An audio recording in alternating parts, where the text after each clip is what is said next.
So yeah, 10th workshop, but this is our 13th, just completed our 13th year of operations. We started in the Tuolumne and the Uncle Padre back in 2013. And we have grown considerably since then. And the only way in which we've grown that way is through this community and the incredible support that you guys have provided in going into this change in paradigm along with us. And so thanks to all of you for making that possible. You here in the room, and then those of you who are on video. So I'm just gonna run over my 15 minutes, but I'll try not to, Molly. So stay at me. But mainly this is just talking to you, and I'm not going to go into real detail. But I do always want to throw up our mission statement, and that's to provide high quality, timely, and accurate snow measurement, modeling, and runoff forecasts to empower the world's water managers to make the best possible use of our planet's precious water. And our poor team, they're every month, at the beginning of the month, I read this to them again, along with our values. And it's just a reminder of, if you're working on something that's not that, then come and talk to us so that you get back to working on that. These are the flight operations. These are our aircraft that we've been working with so far. We're up to 3. So the King Air A90, which is Liz's favorite aircraft. And it's kind of the VW bug of our fleet. And then the King Air 200s, 4-8 Quebec and 5-5 Alpha, otherwise known as 5 Alfalfa. And will Dynamic Aviation, will you guys stand up and just be recognized? So there are in making this happen, and we've been with them since 2015, somewhere 2014, is that right? I think. And they're incredible partners for us. And also, they this year are sponsoring the snacks. So thanks to them for that. I just let them know it costs $20,000, but that's it. And then for those who have not visited the aircraft, this is what it looks like in the back of the plane. On the left is the Regal EQ 1560 Mark II S. We say that the S stands for snow because we worked with Regal, pushing them towards getting higher with greater laser capacity, laser power for us. And then immediately behind it are 2 instruments, a red and a blue. Those are imaging spectrometers. The blue is the visible to near infrared, and the red is the shortwave infrared spectrometers, which are fantastic, allowing us to cover the full spectrum. All right. Here's a bit of the history. So again, going back to 2013, we had 10 or 11 acquisitions. Most of those were in the Tuolumne. We're working on a weekly basis. And that is when we pushed to 24-hour turnaround of our products. Now, that was just one sleepless night after another. And it was quite miserable for the team, which is why we ultimately relapsed to 72 hours and producing better products as well. So you saw the big surge up to 2017. It was right about 2017 that JPL and NASA headquarters said, you know, this is getting pretty operational and we need office space. It's time for this thing to start moving out. And so then in 2019, that was the last year, I was recused because I was going to be leaving JPL. Kat took over as the PI and did amazing work and stayed on the right side of the ethical boundary as well. It was a huge effort and amazing. And so 2020 was our first year as ASO Inc. And then thereafter, we've seen the growth, and that growth has come in 2 places, California and Colorado, and through the amazing hard work of many of the people here in the room. And in 2023, we reached a bit of a plateau here, just with funding situations, but we're headed on toward more growth in the coming years. All right. So a few of the things I just want to tell you that are coming. So AVA, we refer to, right? That's the ASO visualization and analysis tool. And Evan and the DevSeed crew are going to be talking about it tomorrow afternoon. Is that right? So here's just a snapshot. Apparently, there was a bug injected in last night, right before the screenshot was created. So we've got 2 HIPS metric plots for Sweet, but that stuff's all fixed. But this is the dashboard for us that's going to ultimately allow not only the visualization of the products, but the analysis as well. So the GIS operations through all of the products that we have been promising for some time. Another thing that we've been doing with ASO from the very beginning is we made a commitment we're in summertime, we're going to fly the California glaciers every year to document them. So it's on our dime. And so we're flying from down in the Palisades all the way up through Yosemite. And this year we're going to be adding Shasta as well. And then in partnership with Eli Boardman, we're also collaborating on flying the glaciers in the River Range. And but it's a commitment that we've made because we have the ability to make incredible measurements over these glaciers, document them all the way through their demise, so that we have that legacy data set for scientists yet to come, for kids, for Yosemite to be able to demonstrate those in their materials. So, and we finally have pushed all the way through our processing of those, and those data ultimately are going to be up on the website for you to access.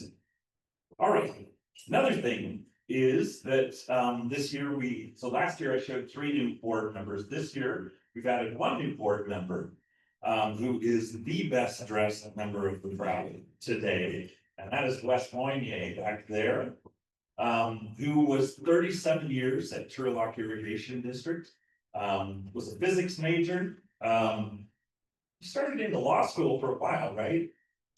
I think it's smart.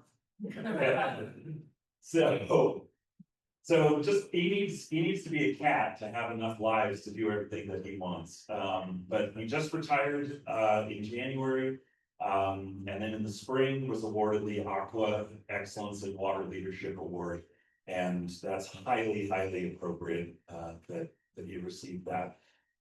He was also at the first meeting that we had about ASO that Bruce McGurk had coordinated with Frank Durkee and Gary Freeman and Andy McMillan sitting outside the conference center in Sacramento at Aqua, I think it was, at any rate.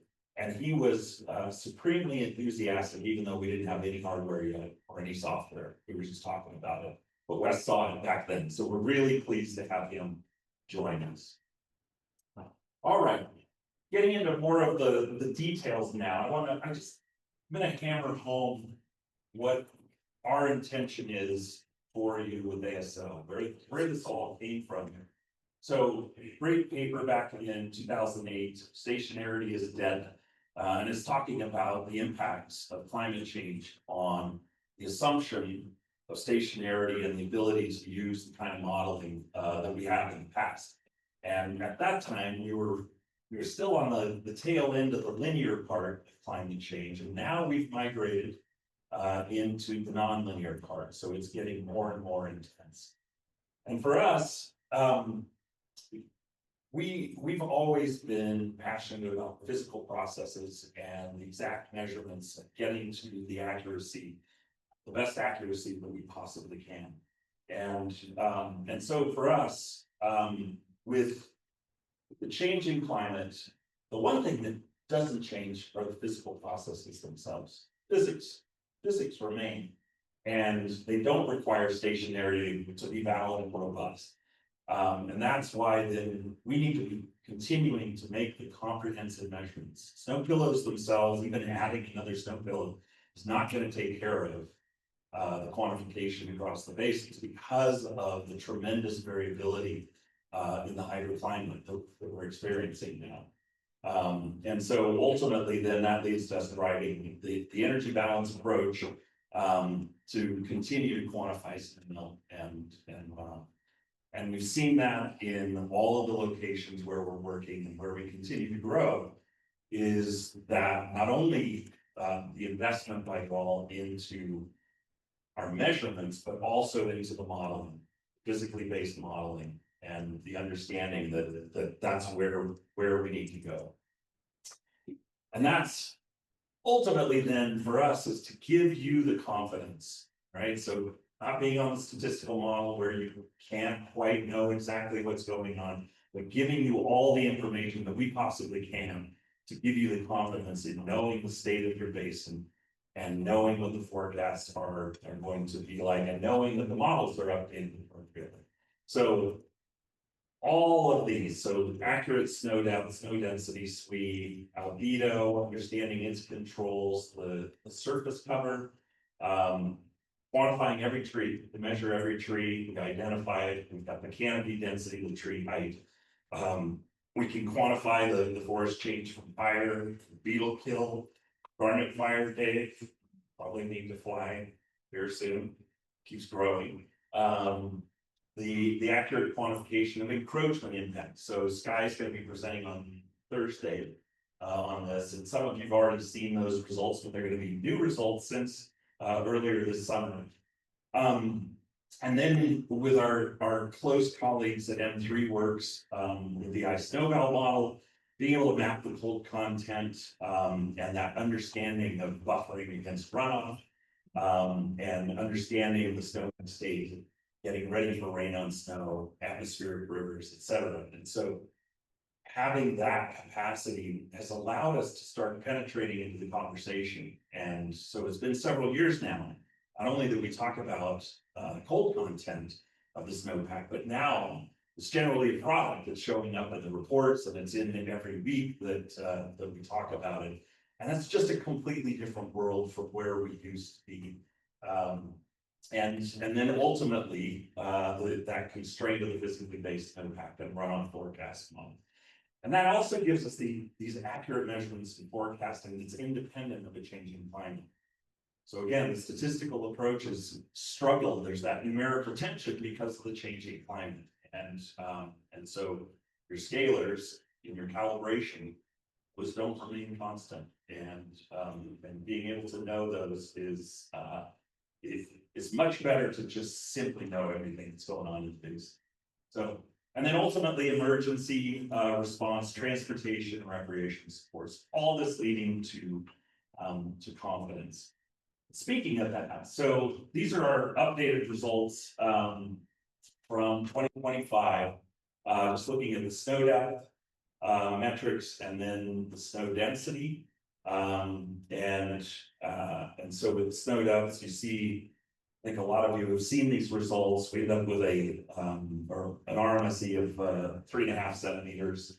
And I'm certainly high R squared on that, but that makes sense because the lasers the LiDARs are incredibly capable. And we've been doing this for 13 years and I still don't believe that it works that way, that you can get this from 23,000 feet, but it's amazing. And so the hard work that Regal has put in, and then our team working around that, dealing with biases, dealing with understanding the atmosphere, et cetera, to be able to get these kinds of results for you at 3-meter resolution. And then over on the density side, with the new procedures that are working, we're really bringing the snow density uncertainties way down. These are individual acquisitions through the year and the mean absolute errors for those in this histogram on the right. When you take that to the full basin, then that goes as 1 over the square root of n, and that brings your density uncertainty then below 1%. Snow depth at 50-meter resolution, and then the full basin that to less than a centimeter, because of being unbiased, and ultimately that takes the answer to be the total basin suite to less than percent. Okay, so working hard for you all. And then the work that that Dave Gotchison and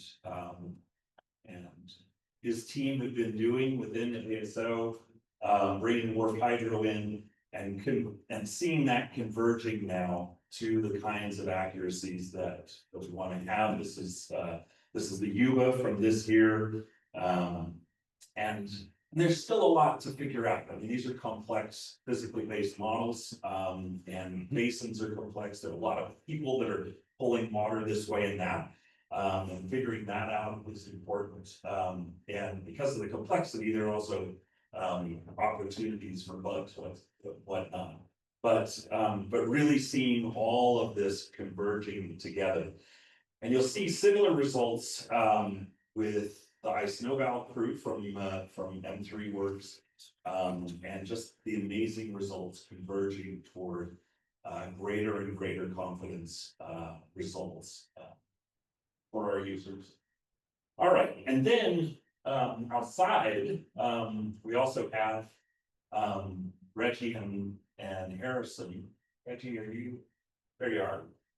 These are results on the left. This is the so-called grammar plot, named after Chris Graham, who first put this together back in 2014. And this is inflow versus ASO SWE. That was the original plot because there was no precipitation really that was happening in 2013 and 14 after April 1st. But ultimately, then they had to weave precipitation in to the metric. We're looking forward to seeing later today how 2025 falls onto the scale shot. We'll see.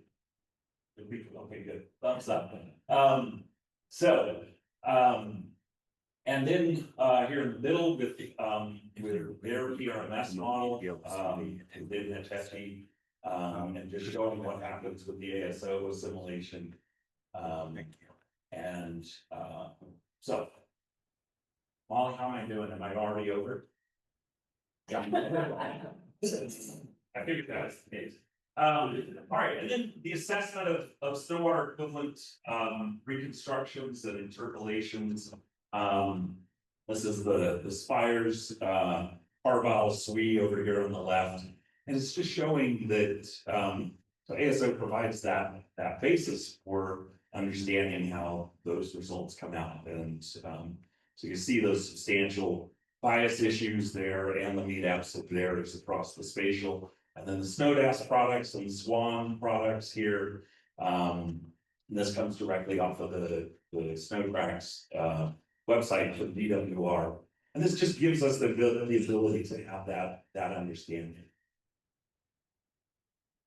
That just shows the time series of those as well.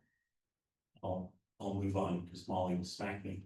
All right, and then as I mentioned, being able to quantify every tree, have a good idea of structure of the trees, the biomass of the trees, that allows us then to update each of the models and having proper vegetation in there. So instead of having a 30-meter pixel from Landsat, which is somewhat smeared, and trying to get an idea of what the vegetation biomass structure and impact on radiation is, instead we can quantify each of these and have a far better understanding.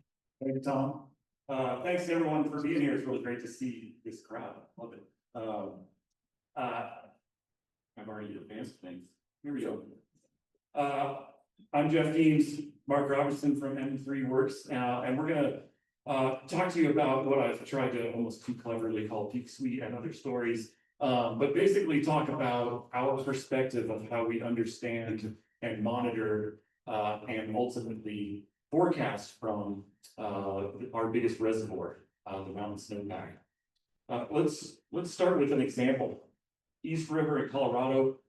This is the Upper Gunnison River Basin, and the map on the right here is showing a difference in snow water equivalent from ASO maps in April 2024 minus nearly the same date in 2023.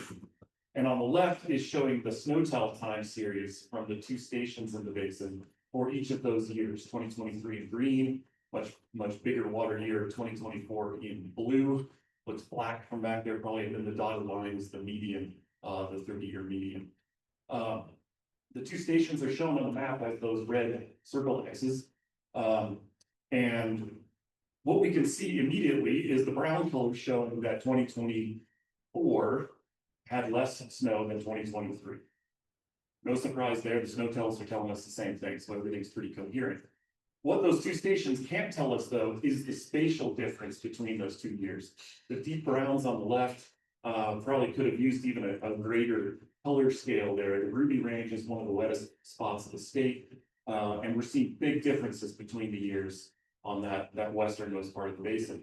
In contrast, on the right side, the east side of the basin, the predominantly white colors are showing that there's not much difference between the 2 years.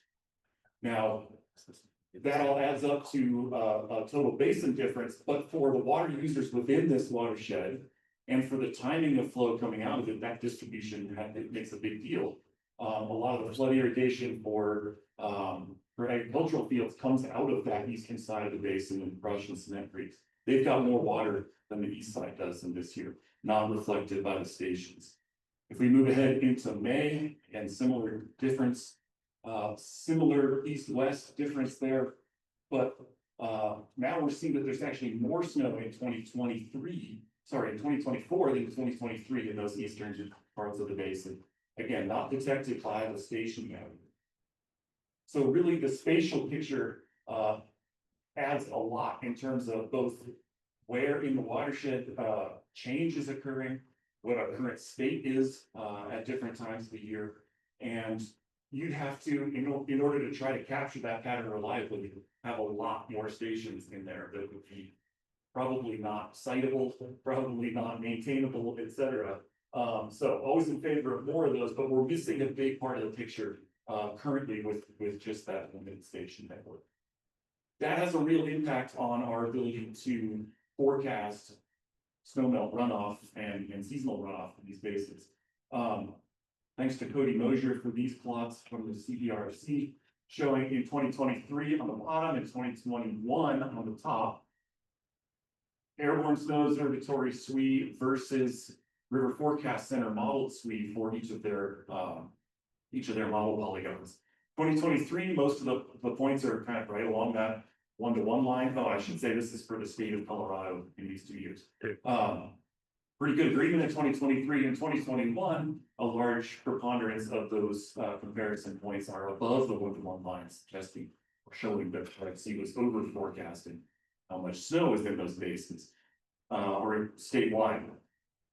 Here's a couple of flow forecast examples from the Roaring Fork River, which are emblematic of kind of what happened statewide in those 2 years. 2023, you can see, hopefully, clear laser. No laser. The laser company, we not have a laser. Here's a vertical line there at April 1st. And you can see in 2023, the RFC forecasts were pretty much right on track with what ultimately was the observed. There's lasers coming out of the hood. Yeah, give me that one. Yeah, you want to. Uh-oh. There. Okay. Vertical line here at April 1st, and then that line through the rest of the plot is the April through July runoff observed in the brown. And you can see the blue line here in 2023 shows the forecast, and the forecast was pretty much on track starting April 1st and continued that way through the melt season. In 2021, where there was too much snow in the model, the forecast started really high on April 1st and was playing catch up into the melt season. So having the accurate amount of snow in the models has a direct impact on our ability to forecast that runoff. Of course, there's other factors, and that's why there's some scatter in this plot of snowpack error versus forecast error. there's future weather, there's soil moisture, there's all the other things that go into the water cycle. But this strong positive relationship between the snowpack error and forecast error, that's compelling, because that means if we can reduce snowpack error, we can reduce forecast error. And that's a lot of the motivation for why we're all in this room today. Tom showed these graphs, but accuracy is key to this. You can't do this analysis or expect these kind of relationships if the snow products you're using are not accurate. And we have built this entire production system from the flight processes all the way through the production pipeline, such that each component of the pipeline is designed to enforce accuracy. We've got our line-to-line corrections from the overlapping flight swaths. We've got our co-registration of the LiDAR data, producing a really tight snow depth error. We've got opportunities to validate snow depth and snow density with the station networks and other manual measurements. And we produce the snow water equivalent products from the airborne surveys that then go in to feed our physically based models. In particular, I snowed out this graphics. At least he didn't have Smart mom. That was my mom. Fantastic. Great job, all right. So I snow valley, and I'll hand this off to Mark here, but basically I snow valley is the tool that we use to take our individual airborne surveys that are punctuated through time, a couple surveys per year, and turn that into a spatially and temporally complete time series. Yeah. I can, yeah. That's the topic I gotta follow Tom, Jeff, and then my mom, I guess. So it's just losing already. But yeah, so the story that, is this okay? I never know if am I screaming? Okay. The story that we're following that they both set up, right? We now have the ability to accurately measure the snowpack at points in time. And the piece for us, we run the physically based model, ice snow balance, Jeff says it's no. Yeah. Run the physically based snowpack model, ice snow val. But the crux of this is that we are constraining this with measurements, right? That's the key to all this in the thread that both Tom and Jeff were talking about. We're reducing uncertainty. We have a highly accurate measurement of the snowpack, and we have been shifting the way we think about snowpack models now as a result, as the ability to do a time series connection of those measurements. So that, as we see it, is a large function of running ice snow val and the ability to ingest, well, first atmospheric data, but also the measurements of the snowpack. So what I want, so that's the background that we're leading up to, and what I want to do is take this then and show a couple stories that illustrate the change in way that we can think about snowpack on the whole on the basin scale. So in some senses, it's a subtle difference to the way we've been thinking about it, and in some ways it's not. It's pretty powerful. So I'm going to show a number of these figures, take a little bit to explain it. For the first one, so we're looking at the Yampa Elk Basin in Colorado. The orangish, hard to see the orange, the lighter line is the mean Snowtell SWE depth that we're all used to seeing. So if you look at a basin normal SWE, you pull up the Snowtell IMAP, we've looked at these, or just CDEC, something very similar. That is the index of those posts. So in this case, I think there's about a half a dozen of the Yampa Elks. That's the mean SWE for those 6. We think of it as inches, but as Jeff is pointing out, these are just measuring tiny pieces of the domain. We look at this though, we're saying, I don't know what it is, 22 inches of SWE is peak SWE. That happens right after April. Okay. But at the same time, we want to introduce what we have the ability to time series connect the ASO measurements. The blue line here is model SWE depth across the basin. We can represent this as inches. This is they're both in inches of SWE, but it's different things. The Snowtell site index is the mean of 6 sites, or however many in the basin. and it can be read only on the left line. We're just talking about SWE in inches. When we put together the model constrained by ASO measurements, we have a mean SWE across the whole basin of a certain number of inches. We can also, by multiplying by the basin area, get a volume, an actual amount of water, which is the point of this whole program, an actual amount of water that's in that basin. So where I'm getting to with this story is that this full basin, physically constrained ASO and modeling system is telling us different information than we're used to seeing before. So in this case, and I should also mention, all of these traces have the red diamonds are ASO surveys integrated in the model, ingested in the model. We look at this and we see peak SWE, in this case, was actually probably 3 weeks, something like 3 weeks before it was measured at the station. So we had a similar accumulation, but peak SWE happened earlier when we're seeing all of the snow and basin in this respect. So I'm going to go through a couple of basins, but and show some examples. But here's the kind of neat thing. Those relationships are not consistent year to year. So the difference between the volume of snow and the time series of that volume of snow compared to the snow-tell site index tells us different stories, not just in different basins, but even in the same basin in different years. And we're going to go through just about every example I can think of and how that's going to change in just a handful of basins. So to start, we're looking at San Joaquin in California. This is what year 23. How many stations is that? Seven or eight, I think.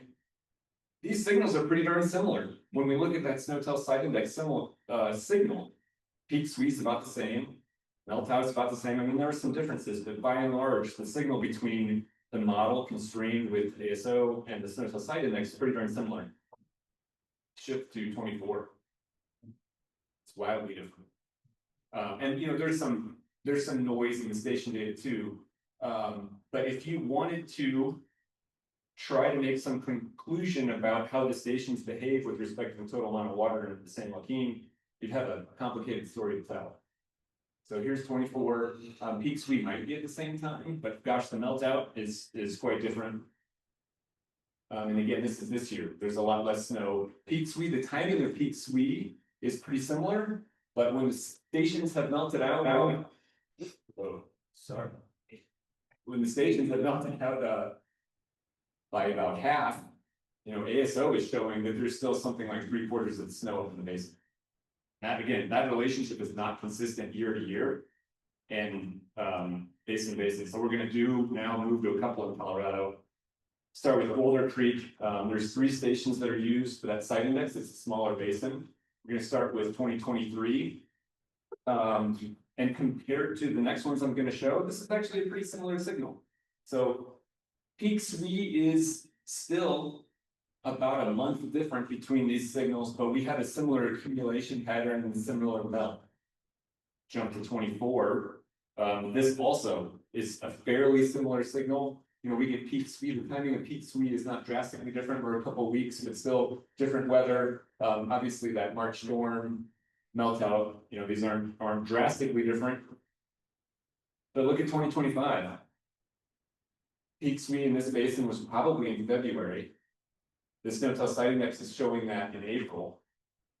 So months later, melt out is when you're getting some melt out from the station index. We've already had a significant amount of water come out of the snow melt from the snowpack. So this has implications across the board for our traditional ways of thinking about the snowpack, right?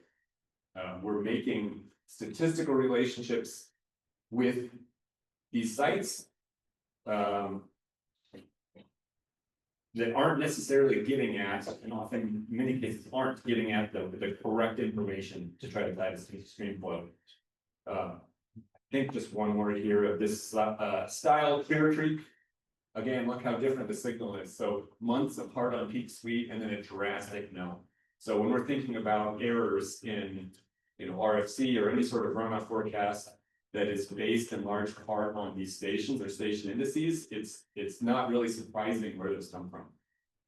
One thing that's also buried in the blue line, in effect, so this is revealing in some ways, but it's still hiding parts of the dynamics that are out there, because while that station index line is the is 4 station average. In this case, that blue line is the average of every 50-meter pixel in the entire watershed, which means some of those pixels behave like that orange line does. They have a nicely defined accumulation and melt season. A lot of them do not. We've got intermittent snowpacks. We've got snowpacks that maybe are persistent all year long, but at a very low level. We've got some that melt out in January and never regain snow. We've got the lower portions of the basin melting out earlier. So all of those dynamics are buried in that blue line. But the ice smooth line is a good step at being able to start making that translation and transition from the station index perspective to the full basin. Awesome, yeah, thank you. And so now we can dig a little bit. Here, another 125 for Clear Creek. We can dig a little bit more. What does this look like and what does this mean from a single point in time? Can we explain a little bit or show a little bit what this is actually meaning from a specific station perspective? So on the far left at the bottom, this is back to the ML, what we're used to looking at. We're going to take a snapshot from January 1, and then on the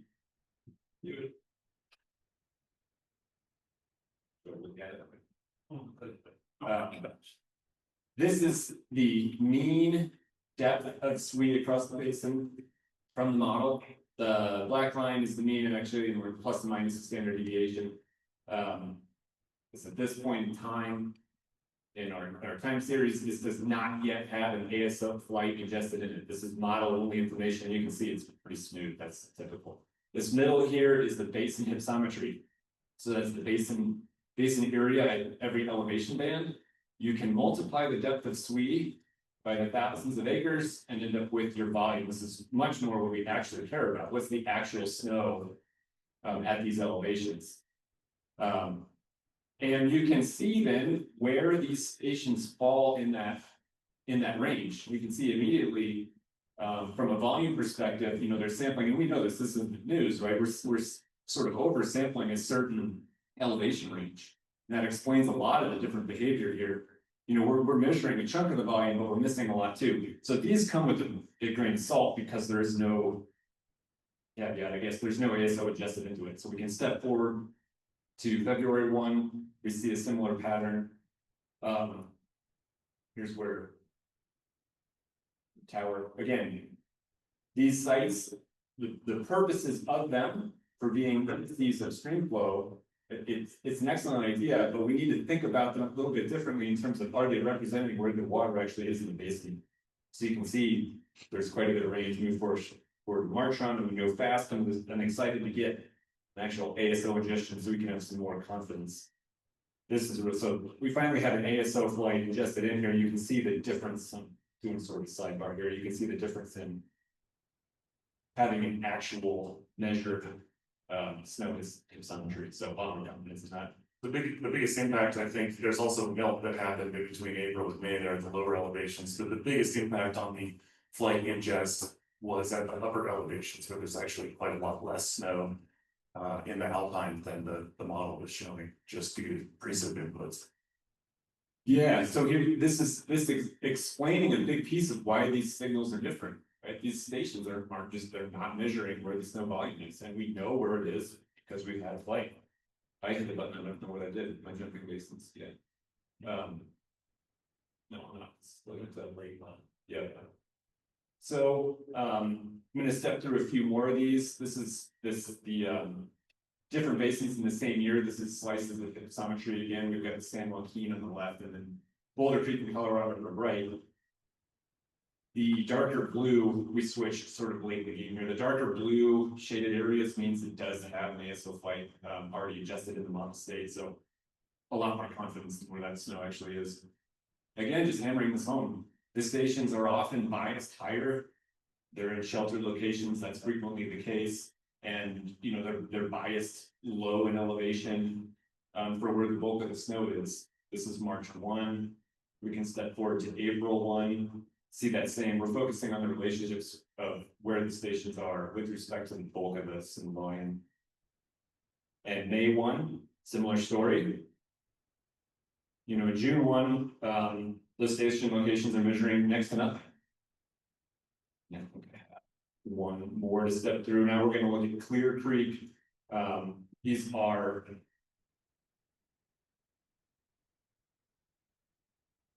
Right, different years. That took me a second. I got it. Yeah. We're good. So on the left, we're gonna look at the same point in time from two different water use. So on the left is 24, on the right is 25. Here's March 1.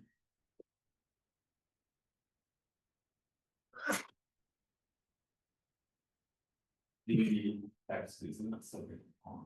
I think it's March, April, May, so this should be March 1. I'll load that one. That was my fault. Yeah, no, March, April, May, June.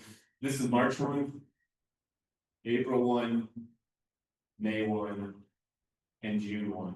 So it's neat, it's neat to see that elevated evolution of the snowpack. And again, I'm gonna hand it back over to Jeff, I think, for the next slide, but these are meant as background to start us thinking about stations and their representation of the snowpack in a different way.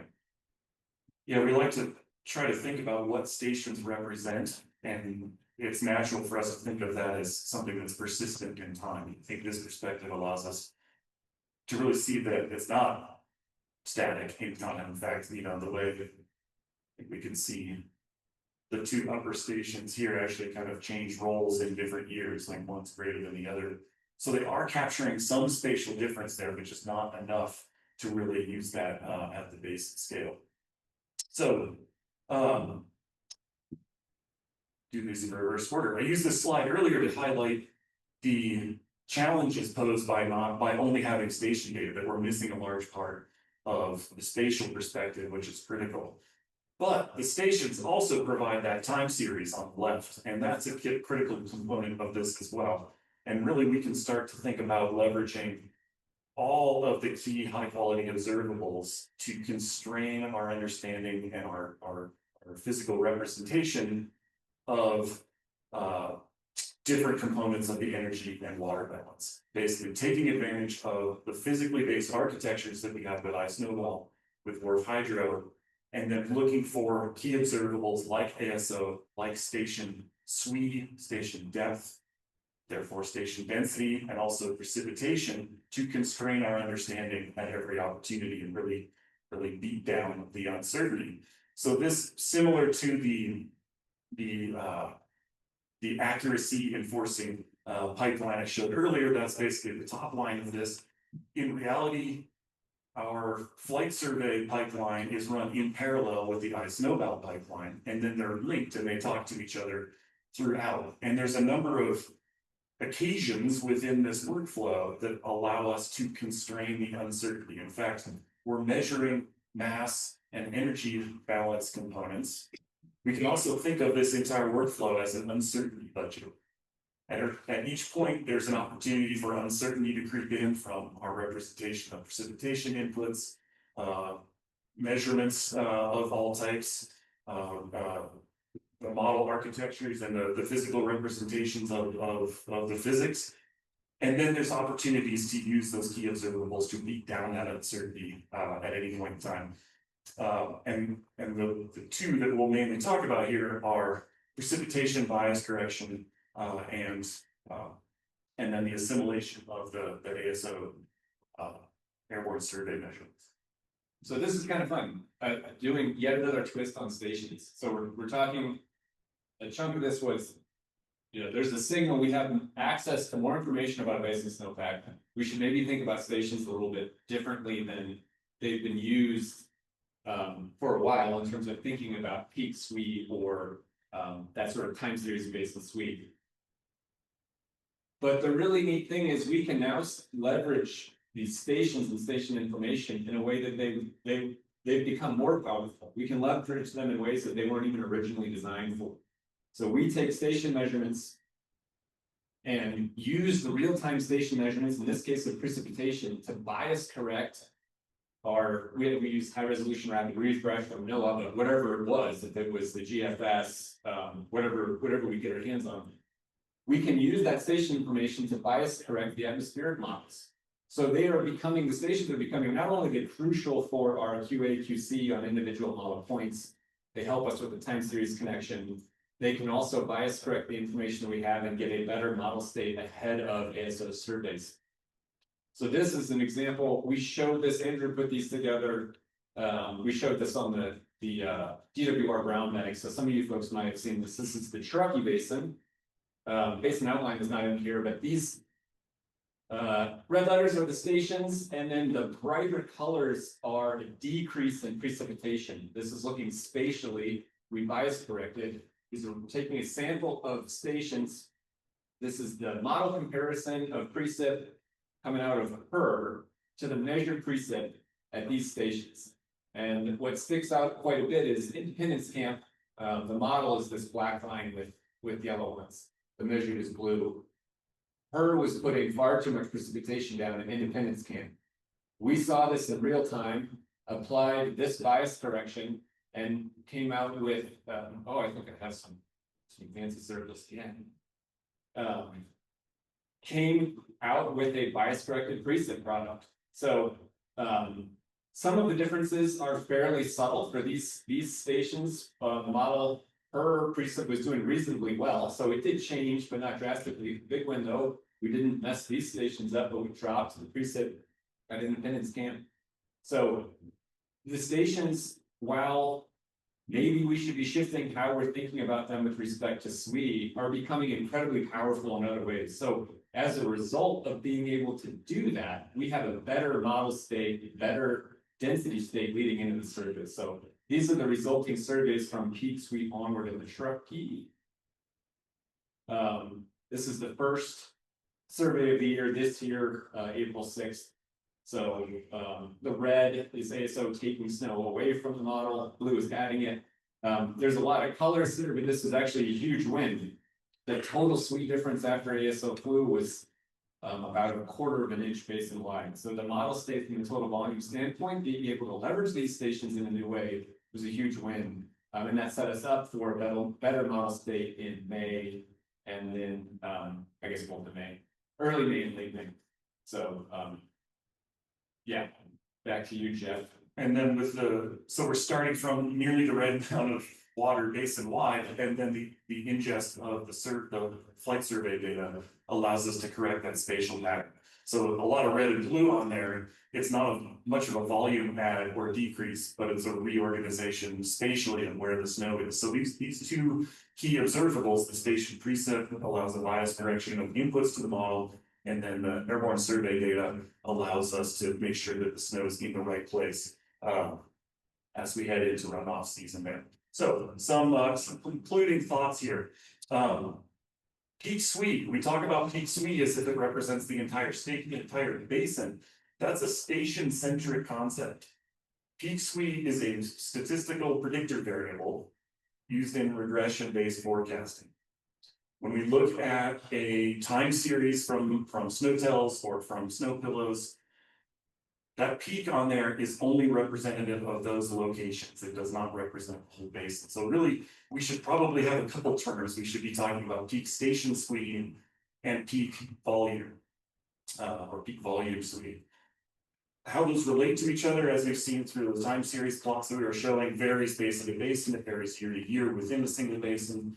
And therefore, their relationship is elastic. It is not a static one. So we really need both perspectives. And having that volume SWE available adds a lot of dimensions to our understanding. If we think about what we're doing as engaging with the uncertainty budget and not just the energy and mass budget, that allows us to really apply the strengths of key observables like ASO airborne surveys and like station data, and in particular using those stations in a new way that uses their specific measurements rather than an index compared to period of record. It also helps us confine the uncertainties in the measurable components and move the bulk of the uncertainties or the burden of the uncertainties into more difficult to measure components of the water cycle. For example, soil moisture or evaporation. We can constrain the possible range of those by having the proper inputs from the biggest storage term seasonally, which is the snowpack.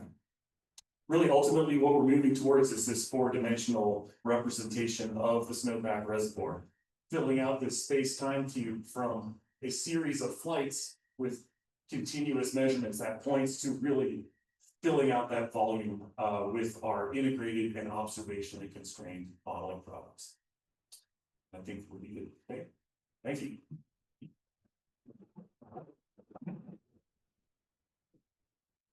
All right, and we've got time for one question, if anyone.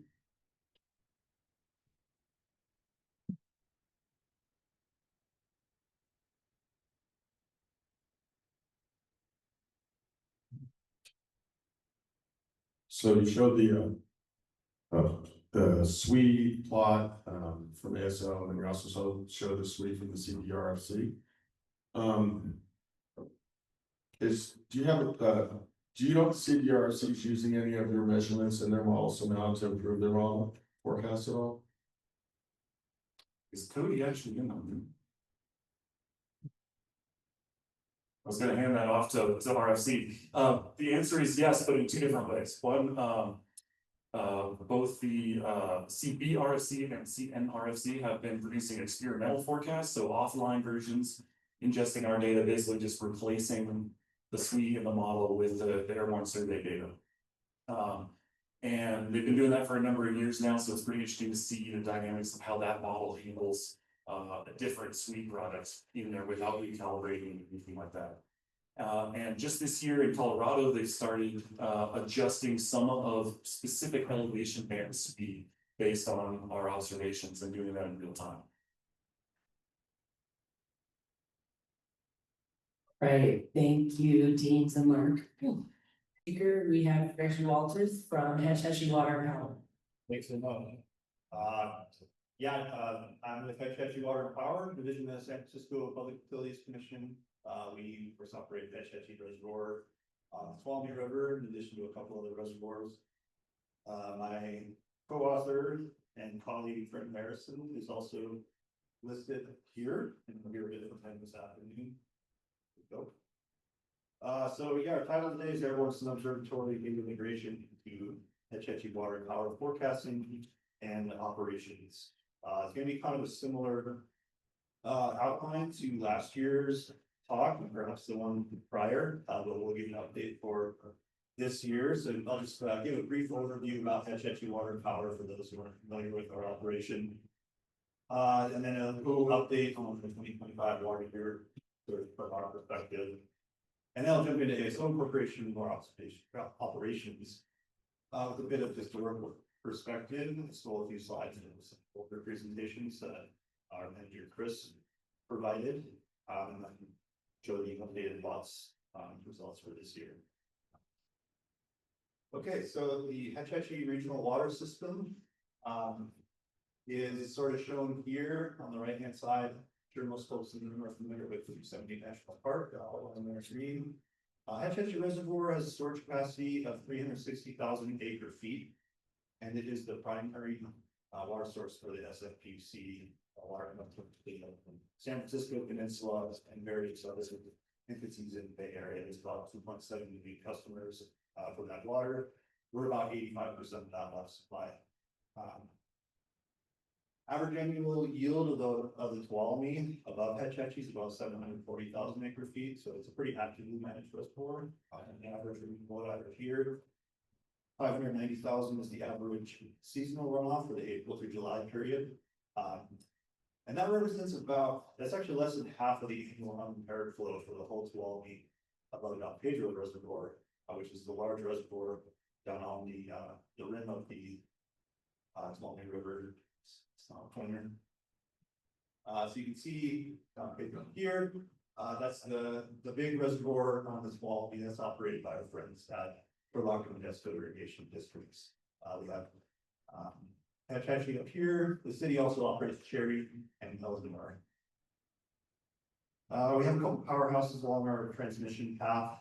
So all the water that we divert from Hetch Hetchy to the San Francisco Bay Area goes through two powerhouses.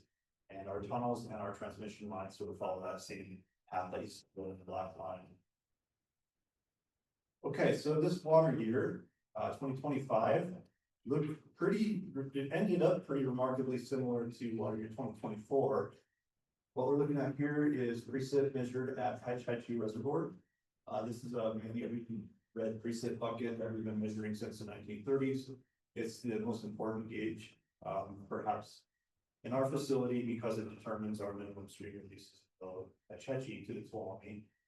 And what we're seeing here is the cumulative precip for this year in red, compared against the long-term median in black, and then that green line is last year.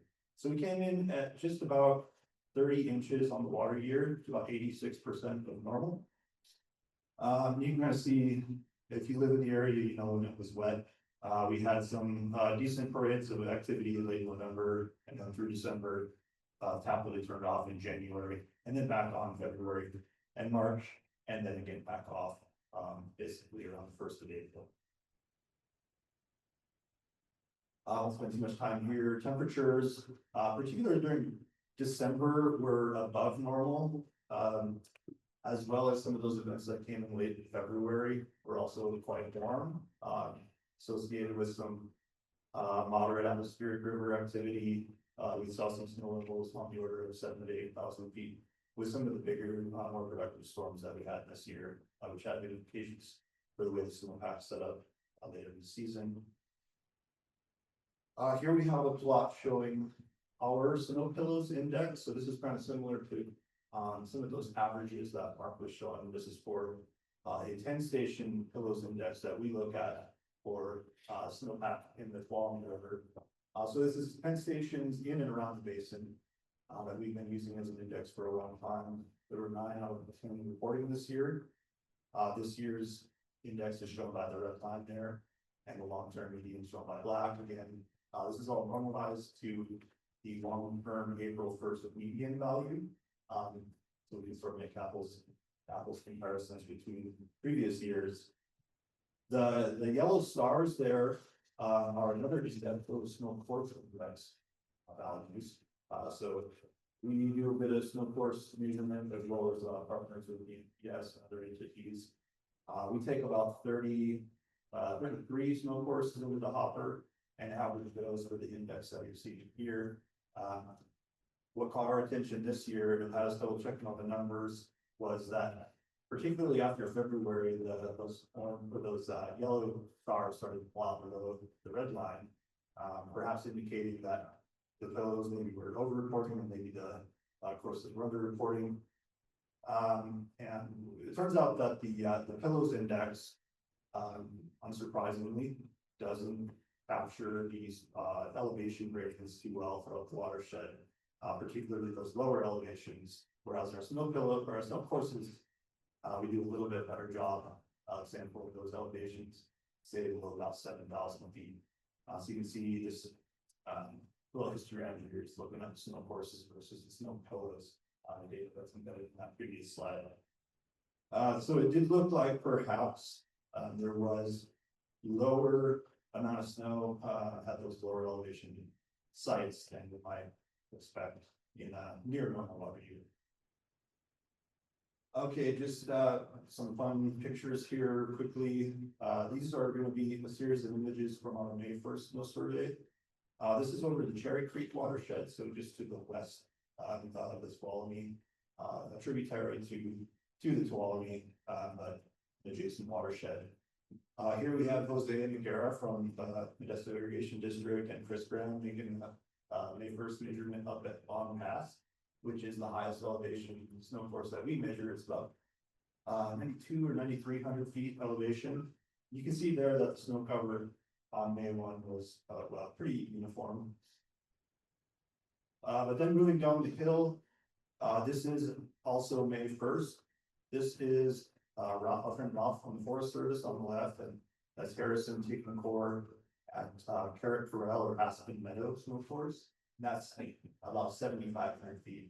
Down here, you can see that the meadow is saturated and the snow cover has become patchy. And then on the same, what's the border province name? Oh, that's my dog Pete.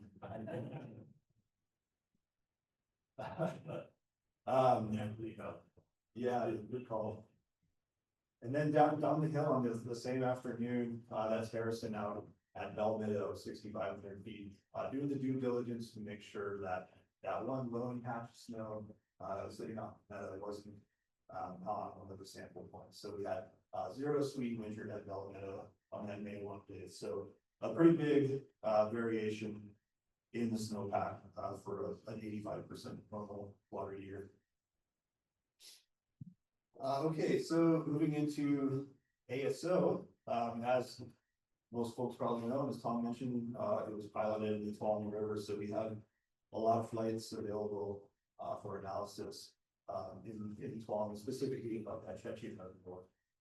So the volumetric SWE estimates above Hetchy are shown in that upper plot there as just a sort of simple time series. We can see that, of course, the program began in a relative drought period, 2013 to 15, 15 particularly dry. And then we have huge variability all the way up to those big years of 2017. There was some 2023 water year. I think the lowest basin SWE volume that we have in our records, like 16,000 acre feet, was pretty remarkable, and then reaching all the way up to nearly 1.5 million acre feet above the Hetchy. These are some plots that I borrowed from one of Chris's little presentations. I think this is kind of tying into some of the concepts that Mark and Jeff were demonstrating in the previous presentation. So on the left axis there is our 10 station snow pillows index, and being normalized as the percent April 1st median. And that's the black line. On the right axis are the ASO volumetric SWE measurements for the water year 2013. And you know, what we see is that we don't necessarily have the temporally complete time series in this case for ASO, but we certainly see that after the pillows index melts out and indicates that perhaps the snowpack has disappeared, ASO is revealing otherwise. That's even more apparent in the year like 2014. Same information here, just a different year. Snowpack per ASO was persisting long past that third week of April, when the pillows were otherwise indicating that the snow had disappeared. Okay, another slide from Chris Graham, the progenitor of the grammar plot. Here we have the first 5 years of ASO SWE estimates plotted on the x-axis, and the runoff that would be measured after the date of each of those flights in the Hetch Hetchy Reservoir, colored by the respective water year. And Chris showed that there was a pretty strong relationship between the SWE on the ground for each of those flights and the water that would end up being measured as inflow to the reservoir, especially when you lop off the flights after which there was any significant precipitation. So all those hollowed out circles cover half of the plot there are flights where we had some precip, more than 1 inch of precipitation measured after a flight. Bruce McGurk and Chris both put in a ton of work on an in-house hydrology model that we run, the PRMS model, which is a USGS product. Bruce spun it up and disaggregated into all these hydrologic response units for our model that we're still using. You can see that on the left there, all those HRUs above Hetch Hetchy Reservoir. That's the Tuolumne watershed there, of course, and some of the input stations that we use. Chris was able to distribute some of the parameters in the snow pump module of the PRMS model using ASO data. So distributing parameters in a sort of brute force sense within a reasonable range to match better those ASO observations for snow water equivalent, the HRU scale. And that showed some pretty good improvements to our model results, particularly the match flow observations, as well as getting a better handle on predicting runoff. And then taking it a step further, this is a slide from probably a few meetings ago. Kind of since Harrison and I have begun working on Hetch Hetchy, we've started working on doing the best we can to assimilate SWE into this model. It's a little bit rough, but we get it to work from time to time with some pretty good results. So we're actually doing a really simple direct insertion scheme with the ASO information again at the HRU scale, and updating the model, you know, not just the basin total SWE, but actually disaggregating, hopefully putting the snow in the model on the date of flight when available, in the sort of right places in terms of the spatial and elevation variability. And so we've been able to do that for the whole period of record now.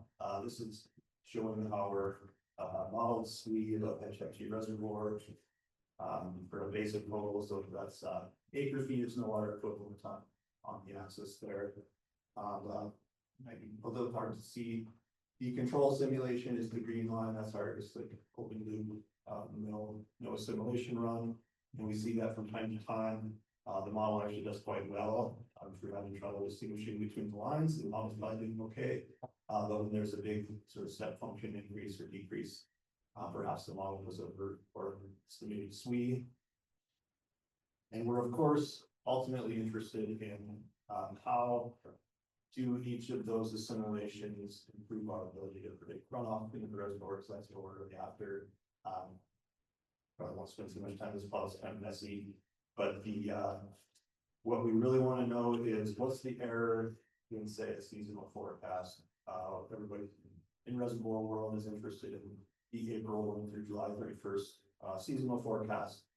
That's what we're showing here, and then it's just basically taking an ASO assimilation on the date shown, so every time there was a flight, incorporating that into the model, and then taking the April through July runoff at Hetch Hetchy Reservoir for each of those respective flight dates and water years.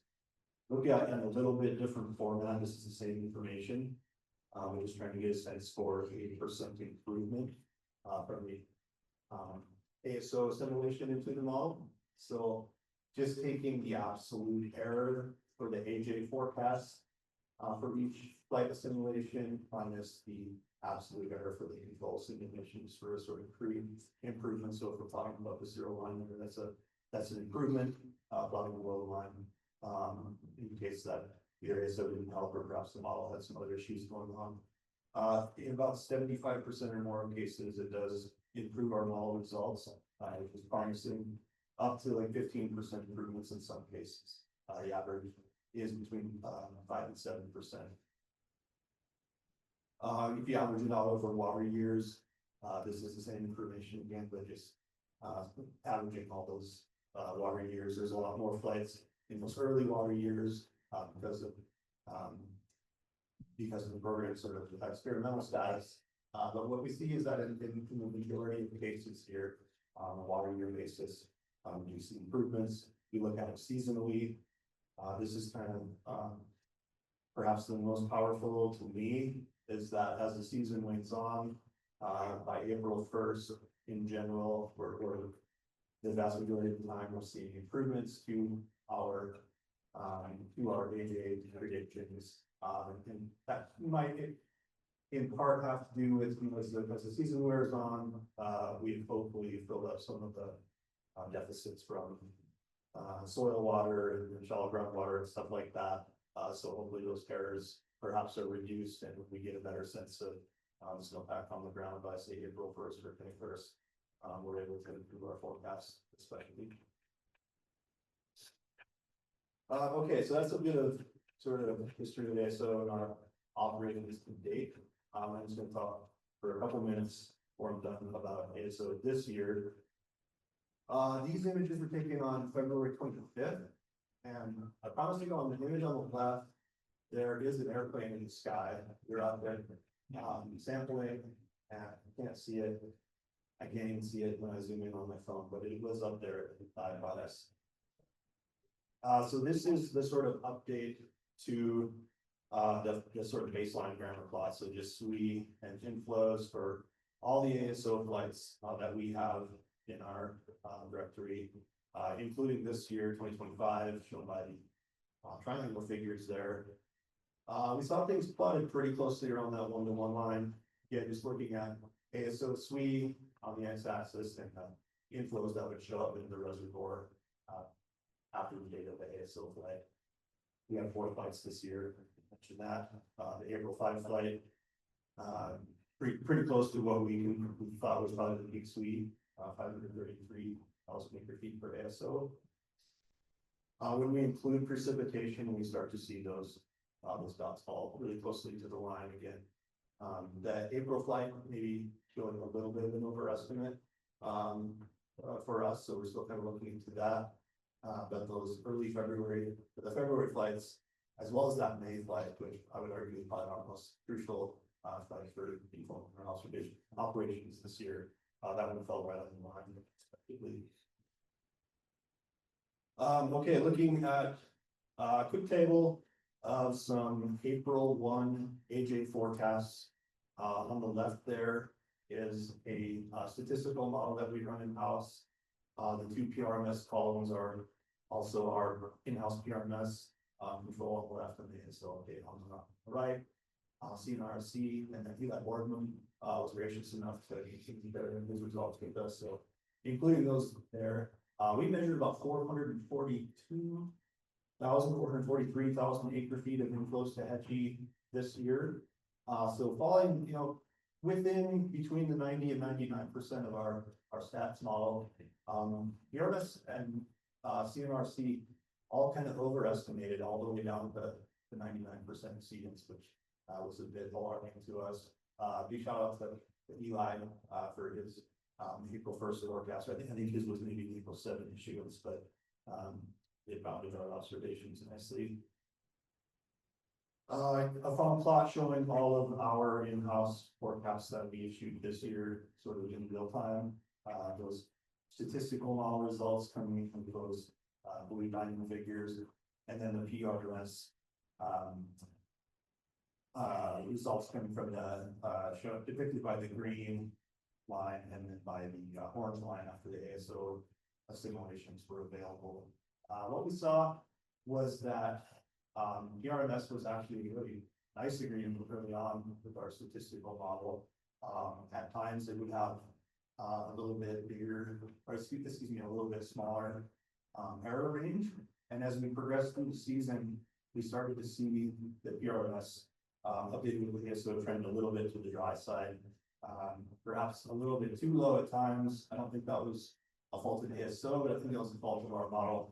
We reported out hanging onto the snow that was assimilated into the model, but nevertheless, that information was really useful to us to sort of start guiding to perhaps lower than anticipated runoff volume, particularly most forecasts are seeing on April 1st. I mentioned that May 7th flight being a little bit more perhaps important to us. There was plenty of water to fill our reservoir this year. What we were really concerned with was making our valve releases to the river and being able to ramp down from our valve releases in a way that would have sort of a maximum benefit or at least detriment to the ecosystem downstream. If we see runoff ending really quickly, we have to clamp down our valve releases faster than we'd like, and have adverse impacts, of course. So that May 7th ingest really started to show that PRMS with ASO again was guiding towards a drier than expected outcome. They don't actually have a slide showing, but it was also guiding towards a steeper recession than the hydrograph than the other models were showing, which we guided our operations toward.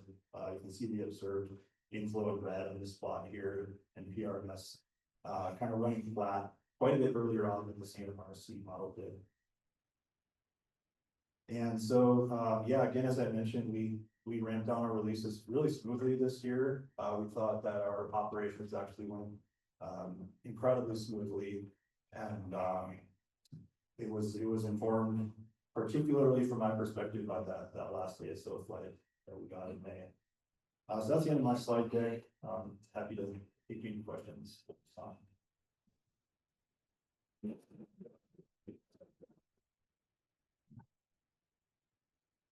Question?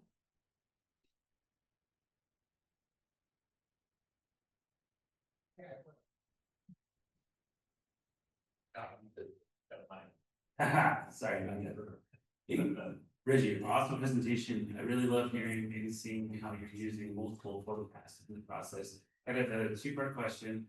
First is, do you have a policy that requires you to use a specific forecast, for the book? But, off the record question. When you have all these forecasts, how do you discern what's being on board? How do you come to a place where you're making decisions that still, gets you close to policy, but is it the real world decision? Thanks, Scott. That's a good question. We don't necessarily have an official policy as to which forecasts we have to, or which products we have to use.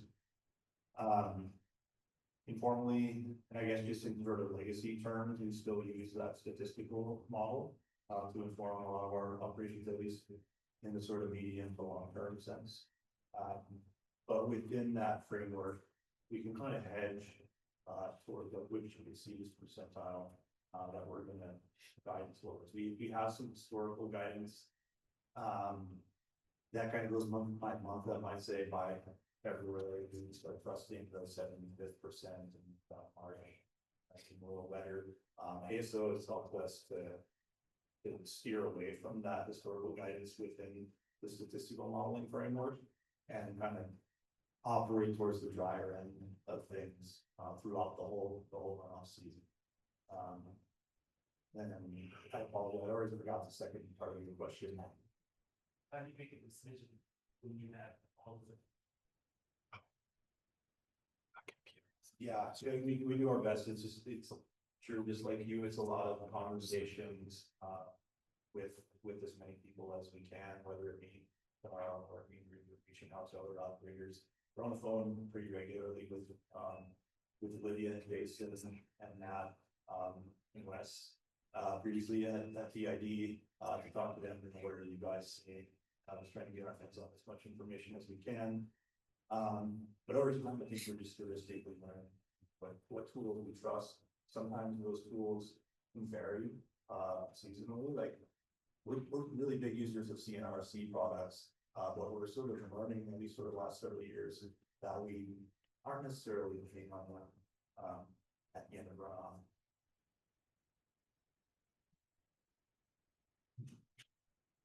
You said that ASO approved like 85% of the PRMS runs, which suggests that there's some that it didn't. Do you have thoughts as to what's going on there? Is PRMS just over calibrated to the sweet state, and so when you put in something that's closer to truth, it throws it into incorrectness? What do you have thoughts, or is it just different for all those years? Yeah, I do. I have to speculate a little bit, just off the top. A lot of those flights that incur a sort of loss of quality for us are early season flights. And something that we struggle with is when we ingest ingest SWE into the model. If the model has a tough time holding on to it, and it'll melt it too quickly, particularly in like a false positive or false negative scenario where we're putting SWE onto a pixel or an HRU that didn't previously have it there. We still trying to figure out how to like maintain snowpack as entity state. So I think that's part of it. And I also think that our model, particularly in the more extreme years, we don't necessarily do a very good job of soil states, etc. We can talk about that offline. All right, thanks, Reggie. Next, welcome to Duncan from Friant Water Authority. Sarah here. Good morning, everyone. Just the lasers might be too much for me, so you just get my voice today. I will advance slides though. Okay, my name is Katie Duncan. I'm the Senior Water Resources Engineer for Friant Water Authority. Friant Water Authority is a JPA of over 20 Friant Division contractors, and we operate and manage the Friant Kern Canal on the east side of the San Joaquin Valley.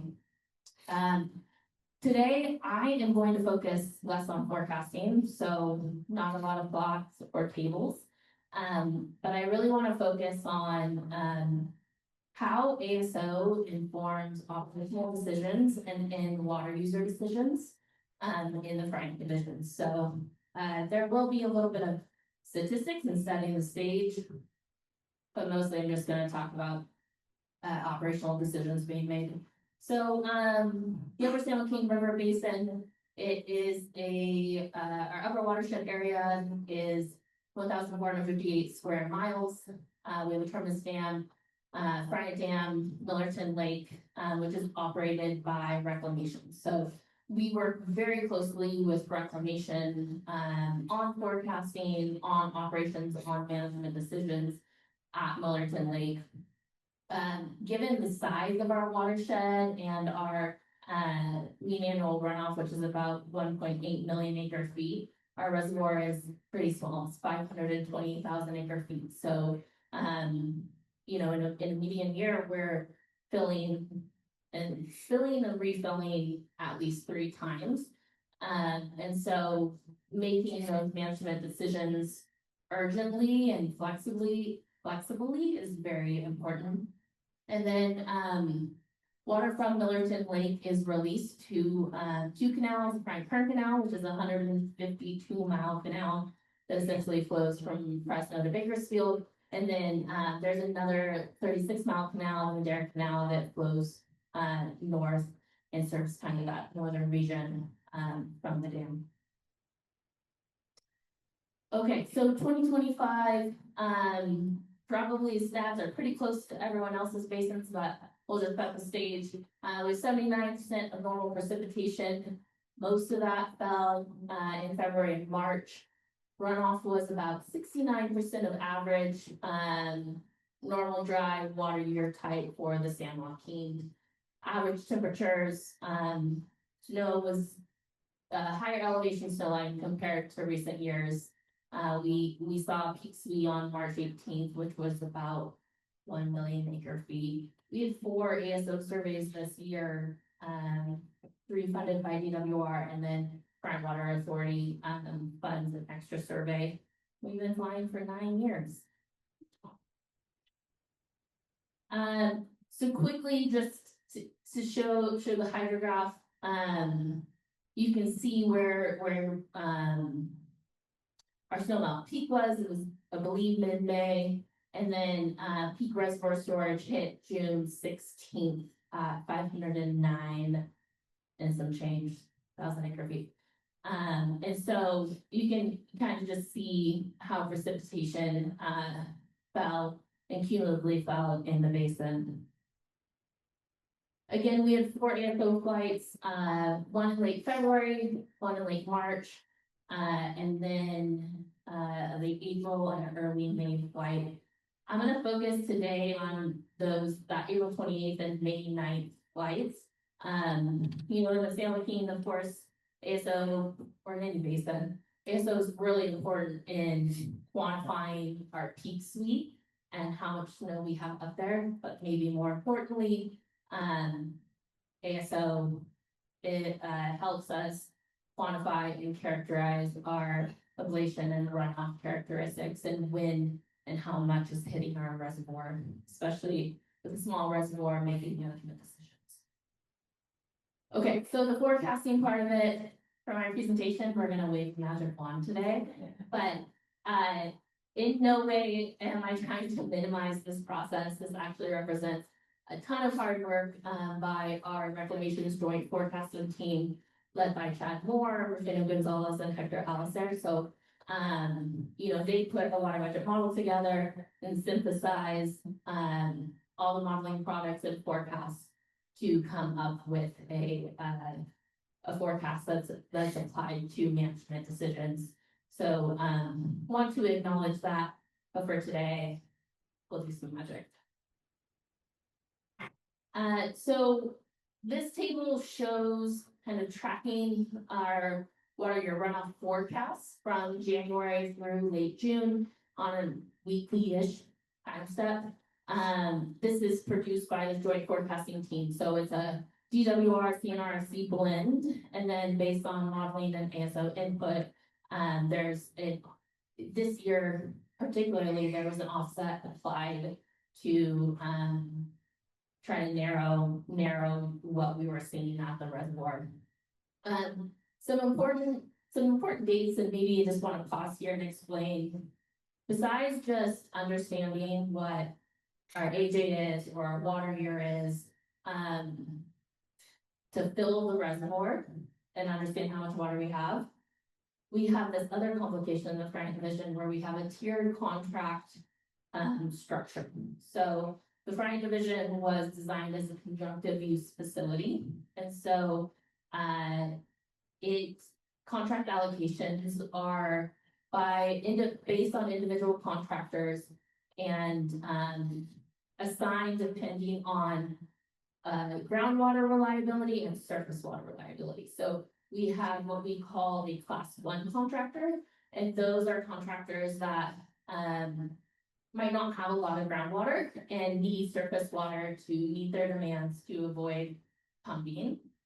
And that is a maximum of 800,000 acre feet allocated from the reservoir, and that's supposed to be dependable and schedulable supply. So it's allocated, there's usually initial allocation, and then we have kind of like allocation bumps or changes as our forecasts get more firm, and they can schedule that supply from March 1st through February 28th.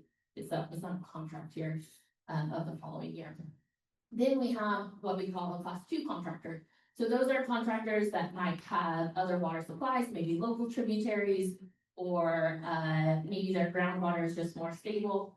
And that water is up to 1.4 million acre feet, and it's on an as available basis. So sometimes it comes in the form of an allocation. Most of the time it comes in the form of what we call an uncontrolled season or flood operations, where essentially we say, we need to evacuate the reservoir to get it under control. Maybe we're encroached.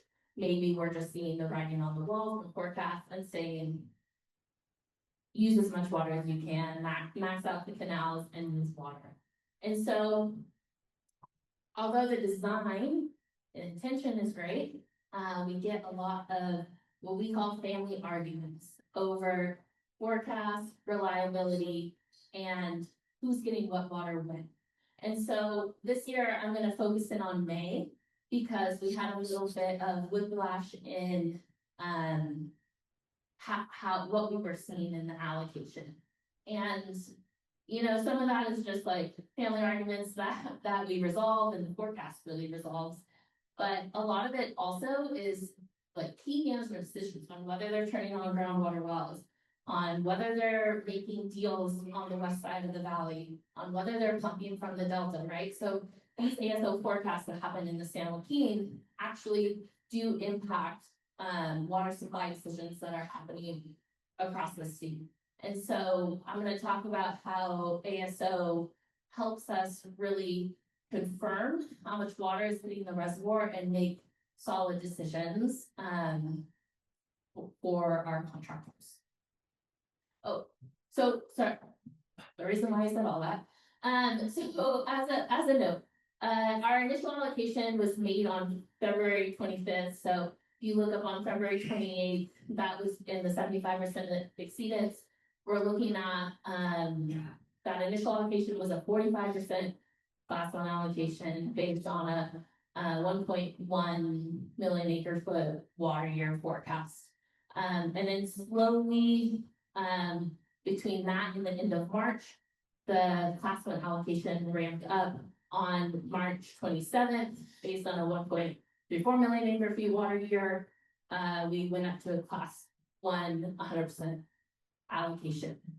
At that time, we continued to see our forecasts essentially either stabilize or grow, kind of hover right around that 1.3 million acre feet, which looked real good for class 2 contractors. I had guys calling me on the phone, hey, we're not going to turn on pump, we're pre-delivering water. And right, like they're taking risks and they're making decisions based on the forecast we're seeing. The note is, if you look at between May 2nd and May 29th, our forecast starts dropping. Some of that is just our runoff, what we're seeing in the models, and our runoff efficiencies are dropping. I think some of that is due to what I believe Devin calls hot snow. But also we had a dry fall. We have additional vegetation establishment. post-fire with, fire was about 5 years ago, so we're starting to see that. So we're starting to see, you know, our runoff efficiencies weren't maybe quite as good as we wanted, but just in that May time period, which I'm gonna talk about the decision, in our 75% exceedance, we see a decrease of 40,000 acre feet. In our 50% exceedance, we see a decrease of about 80,000 acre feet. So for context, that's 5% of our class 1 allocation and or 10% of our class 1 allocation that's not going to show up in the reservoir. And so just to put in context of kind of the big inputs, outputs of our reservoir, we have Millerton, like I said, it's a 520,000 acre foot reservoir. Peak storage occurred on June 16th, just close to 500,900 acre feet. Wow, that was tough. And so major inputs, of course, we're a 70% snow-driven watershed. We have more than a handful of hydropower reservoirs operated by Southern California Edison and PG&E in our upper watershed, which also, you know, their schedules and the agreements they have with reclamation influence how that water hits Millerton. And all of that depends on timing of runoff, our runoff efficiencies, and how quickly that snow is melting to get to the reservoir. Now our outputs, which are probably equally as important, just not making sure that we're getting the inputs right, but we also have to make sure we get the outputs right. So for the San Joaquin River settlement, we have restoration allocations that come out, like many other basins here that are managing maybe downstream flows or habitat for fish.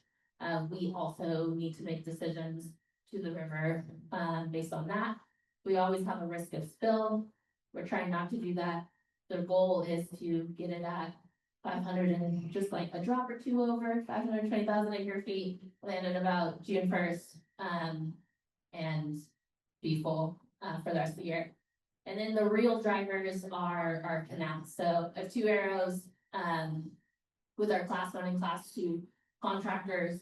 So much of that depends on what water is available, what their systems look like. So we have a lot of class 2 contractors that can move a ton of water to evacuate the reservoir, but they have these open channel systems and their growers are far away from the canal. And so they like to just sit and wait till it's sure. They're really risk averse.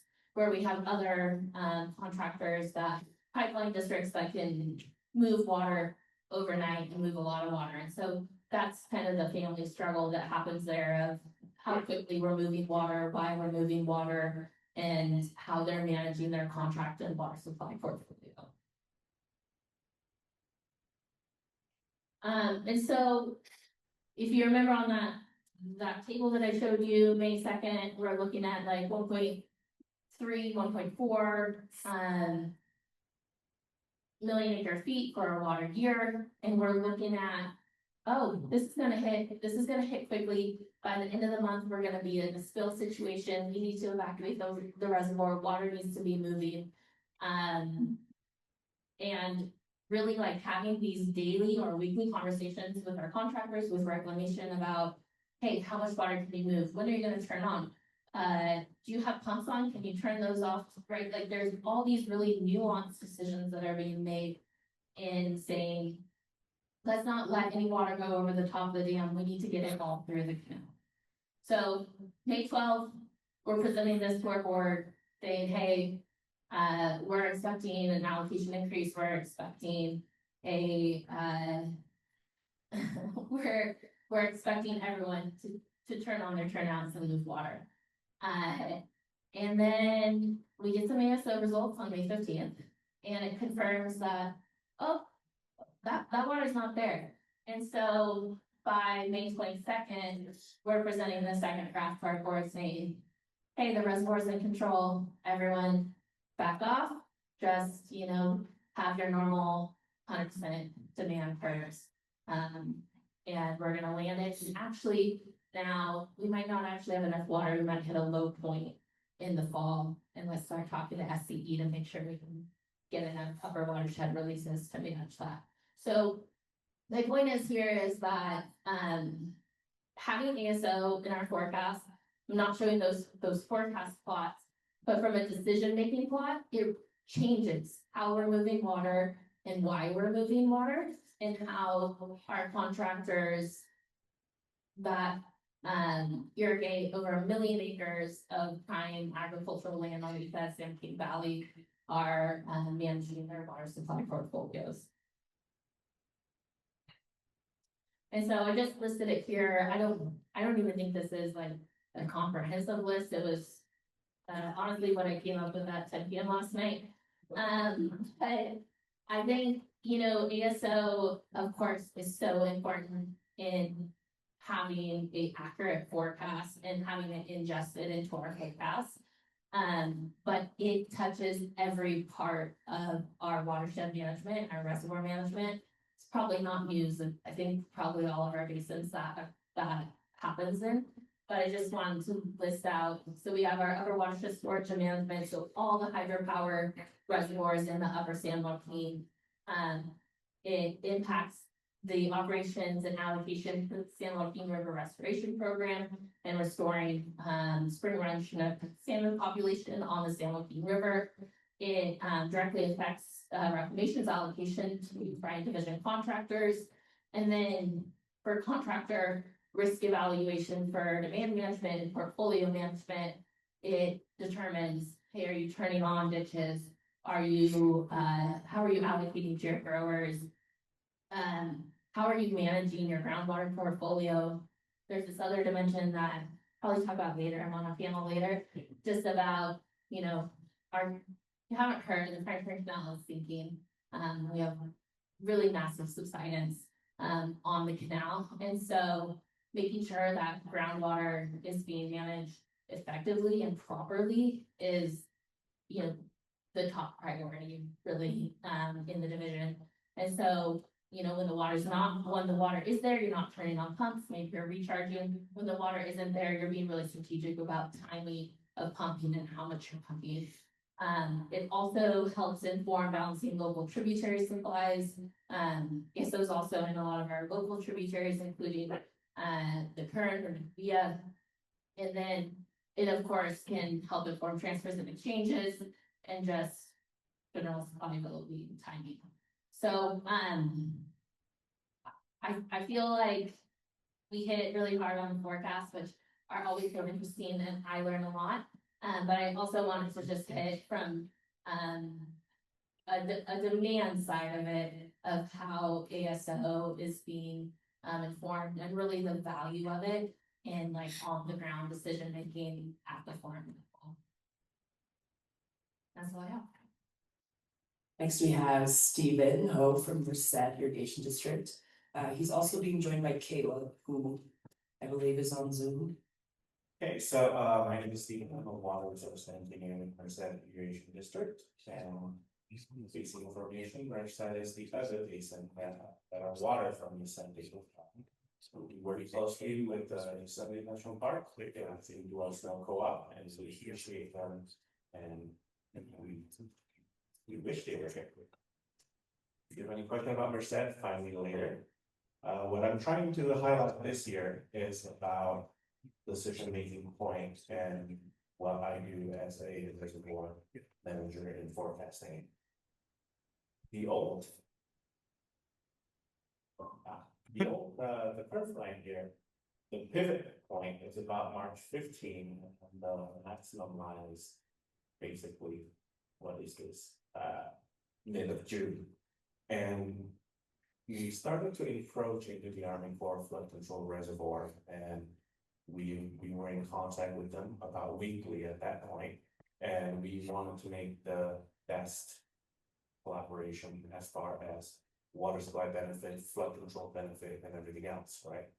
And we got 4 flights. The first one was very helpful in setting our model parameters, and then the second one actually we timed it just right. That was our golden egg. That was the Goldilocks zone. We got in the peak of the sweep.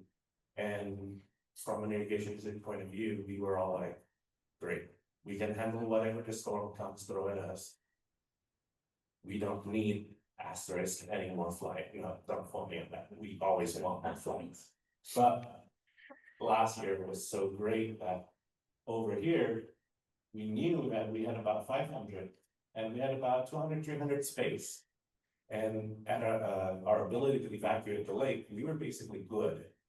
At that point, we directly used what ASO gave us in our conversation with Army Corps so that we can utilize that flexibility that was under the water control manual. And this is my forecast back in February. And a few years ago, I kind of shared that normally in an irrigation district, we try to tell our farmers how much water can they buy. They really want it in February, usually give it them in March. And by the time it was to April or May, sometimes we increase our allocation and then the farmers be like, well, what good is that? It's too late. Going back to Met Meadows and their tomato presentation many years ago, farmers also have their life to live, right? They have to figure out how much workers, how much seedling they're planting and all that good stuff.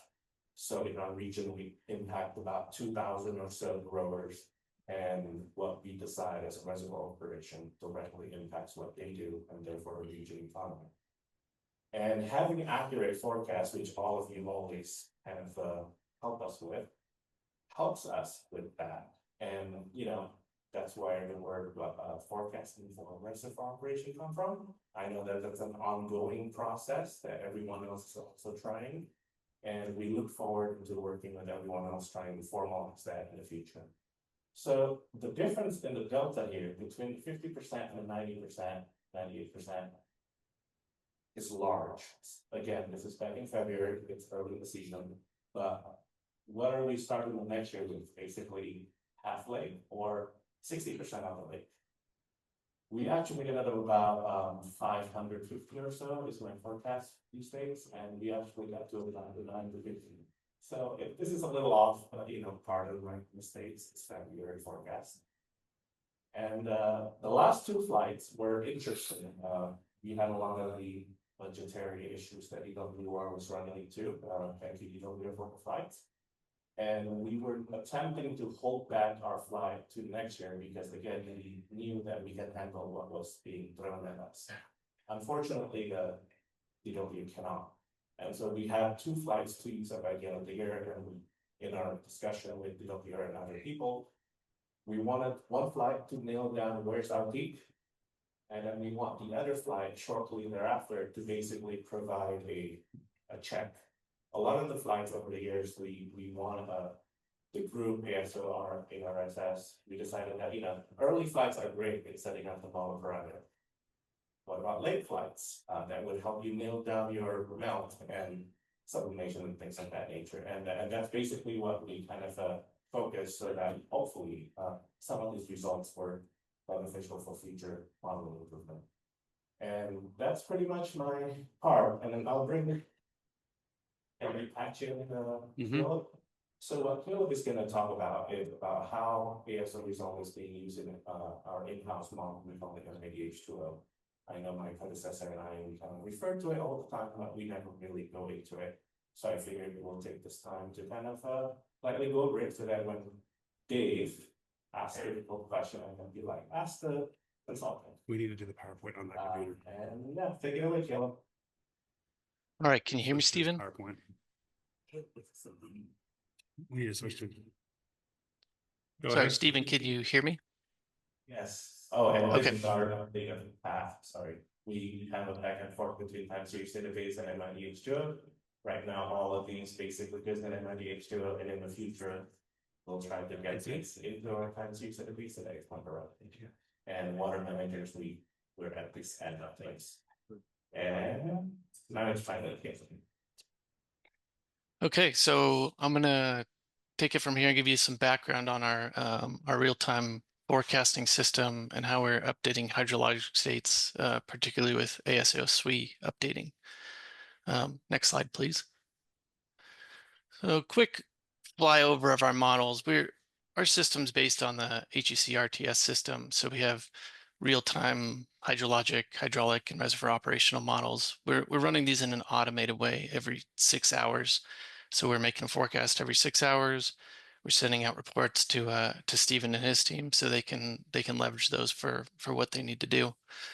We're pulling data from the Kister's whiskey database for time series data, and we're also getting meteorological inputs from the custom weather team and some data from the National Weather Service as a backup. So the models are linked through HEC RTS. We have the snow melt and watershed runoff with HEC HMS, reservoir operations with ResSim, and then HEC RAS, which we're running occasionally, not every single run. And then, as I said, there's some automated reporting through PDFs and some dashboards. Next slide. So I want to describe quickly how we've modified the RTS forecast process for our needs here. The typical RTS process is it takes observed data and forecast data, glues them together so you can run a continuous forecast through the look back or the spin up period into the forecast period. And then after you get the results, you can make some adjustments, rerun the model if necessary. And a lot of that is for adjusting, initial conditions as you need, or maybe some model parameters. Generally, this is more of a hands-on approach than we wanted to take. We wanted to make this much more automated and only occasionally update as we get good observations. So we're trying to reduce that look back or spin up period. And then the other issue we were running into with the typical framework is it can be difficult to update the initial conditions based on real-time observations. When you need a look back of a week or two, you're really limiting how fast you can put current model conditions into the model. So I'll describe that on the next slide, please. So we broke it up really in just 3 different HEC RTS processes. First, on the bottom left, we take the observed data, the observed precipitation and temperature data. We put that into our state tracking model, and every 6 hours, we're pushing those states forward. So we always have an accounting of the current state of the system. Then from that current state, again, at each 6 hours, we're spinning off a short-term forecast going 7 days into the future. And information from that goes 2 directions. It goes out to the reporting. So then Stephen and his team get reports every 6 hours about what's going to happen in the next 7 days. But it also saves the HEC HMS states at the end of the simulation. And that allows us to spin off these long-term forecasts beyond the 7-day forecast period to get to those ensemble volumetric inflows. Next slide, please. So a few benefits of our process. First, we have a database of HMS states kept up to the current time. So again, this shortens the look back period. We have a much faster compute with this approach. And it keeps us an archive of the states for rerunning simulations. So at any time, if we need to go backwards in time and see how our states are performing, respin off a forecast, if our forecast data has changed, we can do that pretty rapidly. It also greatly simplifies our SWE updating process. Once we get an ASO observation, we can run some scripts, process that data and shove it directly into the HMS state files, and then we can restart the forecast process from that date. And the final benefit is our long-term forecasting is completely independent of our short-term forecast. So we don't want to run the long-term forecast every single 6-hour time step. So we actually reduce that to daily overnight. So we don't use that computational time every 6 hours. So that simplifies things and speeds up our process. Next slide, please. I want to talk a little bit about how we've used ASO for calibrating our model. So first off, HMS has a snow model that, and we're using the temperature index version. And so these model parameters are calibrated at a sub-basin level. The model under the sheets is gridded, but you're calibrating to a sub-basin, and that sub-basin parameters are applied to each grid within that sub-basin. So we took the approach of taking the ASO data, computing a sub-basin average or SWE for each observation we had, and calibrated the snow model to those points. Then subsequently, we went to calibrate the surface and groundwater parameters. And then once we got those as good as we could based on the snow model, we went back and updated the snow model parameters to try and stay within what the ASO was telling us, and we stayed very close to it, but maybe made some minor modifications to get the flow correct, because that's ultimately our goal. And then a point I want to make here is, calibrating to the ASO model is really beneficial because it makes us confident we're getting the snow correct, but also because we have a lot more confidence that our SWE is more in line with what would be expected from ASO when observations come in. So when we actually make those adjustments based on ASO, we do expect it to improve the streamflow forecast.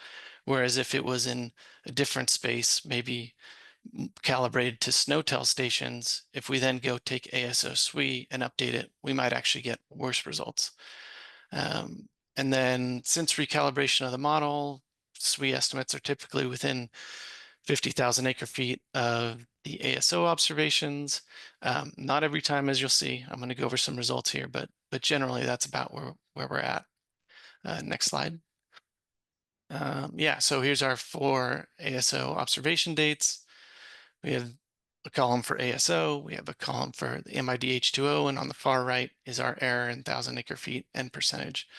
And February 15th, we were feeling pretty good. We had a small overestimate of 26,000 acre feet, so about 7% off.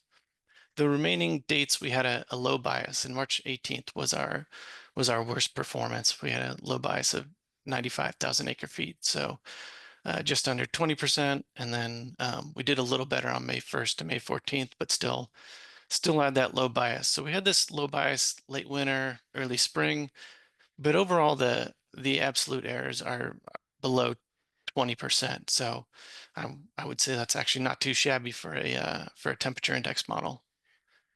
Next slide, please.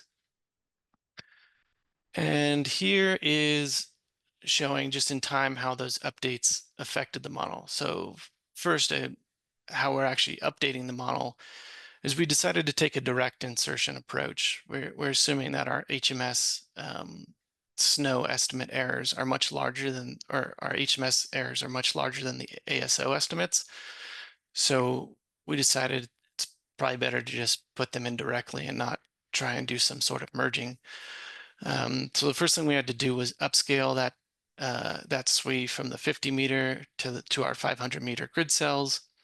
And then once we have that, we can directly push those grid by grid values into our state file and then rerun our models from the last SWE observation. And from those 4 forecast dates on the right, I want to highlight a few things. At each observation point, they vary in terms of both magnitude and direction.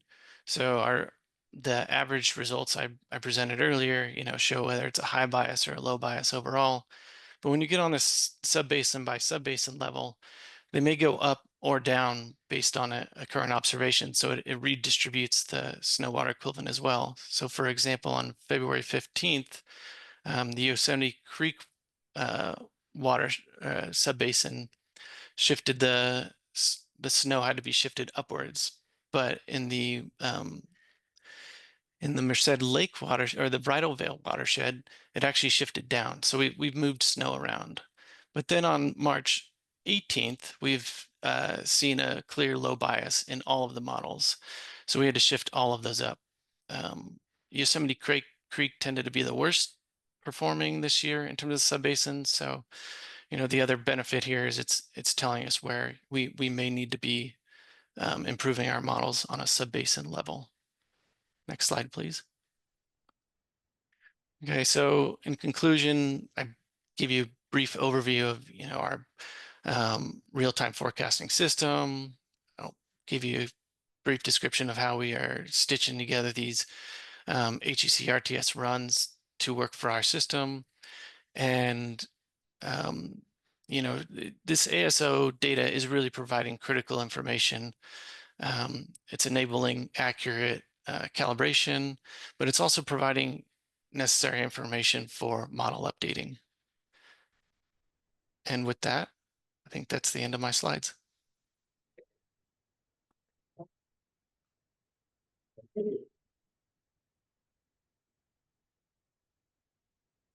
So we have learned a lot from all the other reasons and how we ingest data. So we have the wish, and we will eventually find the will and the ways to slowly improve our internal processes. But I figured that this would be helpful in kind of when we talk with other folks. This is how we do things, and it's not perfect, but we learn more and more that having your own model is helpful, especially when things are unsteady out there. So if anyone have any questions,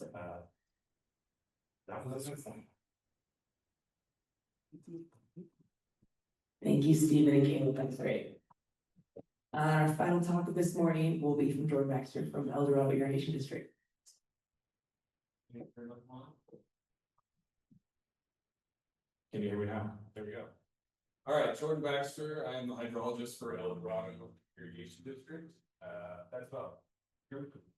Not really. Okay. So that's about 50 miles south of where we're at right now. So generally between Highway 50 and Highway 88 is the upper part of the South Fork American River that EID operates. We go to the next, I guess it's on me. Nice. All right, first and foremost, there's a new face in the room. We have a new hydrographer. His name's Jason Paparo, site here at the front. So embarrass Jason. Jason's been with the district for a while. He's an El Dorado County native. He's done a lot of great work on our canal system and ditch system. We're happy to have him up in the watershed now. Pretty good with the chainsaw, but he's hung that up for a flow track or two and some snow tubes. So happy to have him aboard. Just briefly, I realize I'm the last thing between y'all and lunch, so I'll try to keep it quick. But in general, this is our third year with ASO data. So, which is kind of nice. We have 2023, which was super wet. For all intents and purposes, 2024, which is below normal, was very close to 100%, so very normal year. So nice to have that in the Rolodex, if you will, to kind of be the normal. And then we have this year, 2025, which was also below normal based on our Bulls 120 call, but quite a bit less snow and less runoff. There's been some new tools and dashboards, different reports that we're getting more familiar with. So the ASO survey report, the ASO and N3 Works Ice Snowball modeling report, Wharf Hydro updates. This is our first year with Wharf Hydro. And then also, big shout out to the ASO team, a lot less work in GIS post-processing. All of these little catchments to small, little, seemingly insignificant reservoirs really helps us out so we don't have to post-process it. Thank you. And then the DWR dashboards, I've been super impressed with the DWR team. I don't know where you guys all are, I see scattered about, but really cool work and a nice way to just throw everything together. Still learning exactly how to leverage those powerful tools, but nice to have to be able to use. And then really kind of where I see ASO is and ASO adjacent technologies and work products. It's just a really nice tie between physical observations, being out in the backcountry or being at work, and maybe some of the papers you read in college or you're drawn to read. It's just kind of a nice crosswalk between the two of those, and using some of the data that's available on the website can try to answer some of the questions that pop around my head. So there's really two big, I guess, themes or observations that we had. One was that the storm track always seemed to miss us this year. So at the beginning of the year, it kind of was coming north about where we're at. So I'm a Kirkwood skier. Palisades keeps getting a little bit better snow. I was a little bitter about that. And then the end of the season actually kind of swung to the south, it seemed like. So storm track was something I was curious if ASO, we could kind of see that in the data. And then also there were some really, really high wind events in January and then also into February. And just seeing if we could see where that wind transport, where that snow ended up, and if the ASO data can kind of shed some light on that. And then the next thing I'll get into is an overall experience. I'll focus in on Caples Lake, a little bit of Silver Lake. So those are on the Highway 88 corridor. Caples Lake being our largest upper storage reservoir. Our runoff efficiencies were less than forecasted. However, 20 miles to the north in Lake Aloha and Echo Lake, they were either in alignment or actually higher than our forecasted amount. So the distribution seemed to be a little bit off. So I'll focus first on storm track and snow distribution. So many of you may have seen this, whether it was an open snow or something, but Kirkwood registered, whether it's real or not, 206 mile per hour wind gusts on January 7th, I think it was. Pretty impressive. I pulled down some data from PG&E's synoptic weather viewer, and the data on an average basis for January and February says, yes, there actually was higher winds in that general region. So there was a flight in mid to early February. Curious to see if we could see that. So graphic design is not my strong suit. I do like bright colors, you can see. So I'll try to unpack it because it's not super intuitive, but effectively if you're seeing reds, oranges, yellows, this is a snow depth taking 2025 and then subtracting 2024 from it. So if you see those reds, oranges, it means there was less snow in 2025 than the previous year, 2024. And then if you see purples, pinks, that's indicating there's actually more snow. So the first thing I see in this is Silver Lake, regardless, the Silver Lake's the bottom left polygon, regardless of wind transport, it just seems like, and that's what the Doppler shows, storms missed Silver Lake. It was also a little bit lower lying elevation, we had some warmer storms, but generally a lot less snow depth than the previous year. And then focusing more on the ridge kind of between Caples Lake and Silver Lake, and then going around kind of on that eastern boundary, there's a lot of reds, which is not surprising with all the wind on kind of those windward crests, but into those deep cirques that are, I guess I have a pointer. Right around here, this is where a lot of the snowpack that comes into Caples Lake lives. And to see those dark reds was really surprising. My hypothesis is that those winds were so strong that they actually took some of the snow in these cirques. I'm forgetting the battery, that's right. And deposited it out in, there we go, kind of this area. Coincidentally, this is where all the snow courses and snow pillows are. So really, this is kind of an early indicator that there's a potential bias for the pillows and snow courses to have a higher amount of snow depth and sweep. And then, I guess I should have said this earlier, but all things, if you look on paper, Caples Lake, taking this from the ASO report, pretty similar in terms of 25 and 24, in terms of sweep volume, and then density similar, but the spatial distribution quite different. Just some photos to kind of go along with that narrative. This is off of Highway 88 looking down on Silver Lake. So this is a frozen Silver Lake here. A lot of wind scraped. Kirkwood's right on the backside of this. So a lot of wind scraped up and over. It was wild. I mean, this day I went to Silver Lake. I think I skied at Kirkwood, and then I went to Echo Lake on the way home. And just, it felt like you're in different worlds. Silver Lake just felt, this is in mid-April, just really seemed like a dry year. Got to Kirkwood, I was like, oh, this isn't so bad. And I ski back into Echo, and it felt like a pretty stout winter. So not far from each other, but definitely different conditions. One more photo. This is from the top of chair 4, kind of looking into those cirques we were talking about. Caples Lake is off the screen this way. But generally, this was the area that just continually had less snow than we would anticipate. And definitely, I feel like impacted our peak runoff into Caples Lake. All right, so switching gears a little bit, still staying local to Caples Lake area for the most part, but just diving into the runoff efficiency being low, especially in those southern catchments. So as I said before, Caples and Silver, less runoff than the April forecast stated. Echo and Lake Aloha, in alignment or a little bit more runoff than forecasted.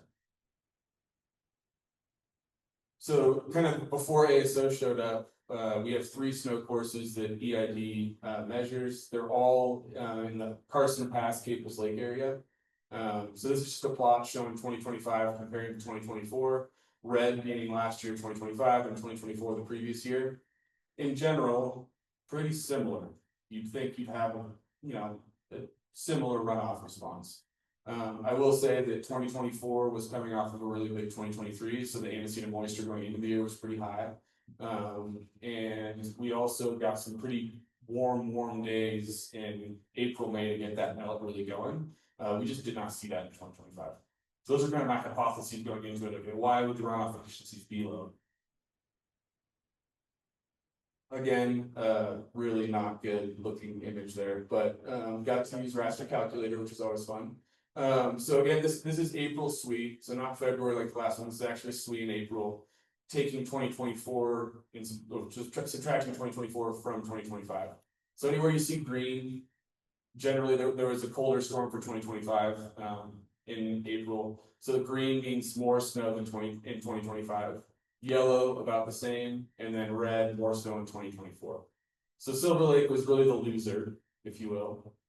Going north, this is Lake Aloha, very green. There was a ton of snow in there. I don't know if anyone from Smud's here, but there may be a slight cloud seeding effect. I'm not sure.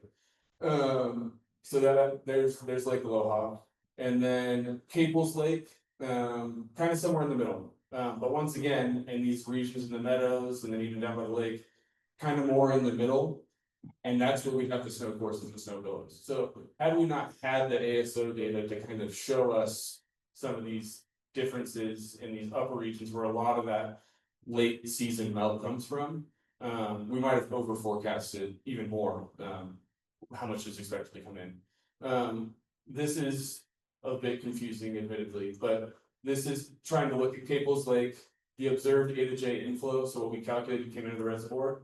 So in green in 2024, about 22 TAF, and then 2025, about 16.5 TAF, so quite a bit less. You look at the snow courses alone, you'd think they'd be a lot more aligned. Now comparing this, and I'll try to just keep it on a runoff efficiency basis. So looking at April ASO data, for 2024, it was right about 100% runoff efficiency. So whether that was the antecedent moisture going into it, maybe it was a slight underestimate of SWE, I'm not sure, but pretty interesting that it was 100. And then in 2025, 85%. That's kind of the number that I'm more used to and familiar with, is 85% runoff efficiency for this reservoir. Which, when you switch gears to snow courses, it was indeed 85% in 2024, but then it dropped pretty drastically to 74%. So where did this snow go between these two seemingly similar years?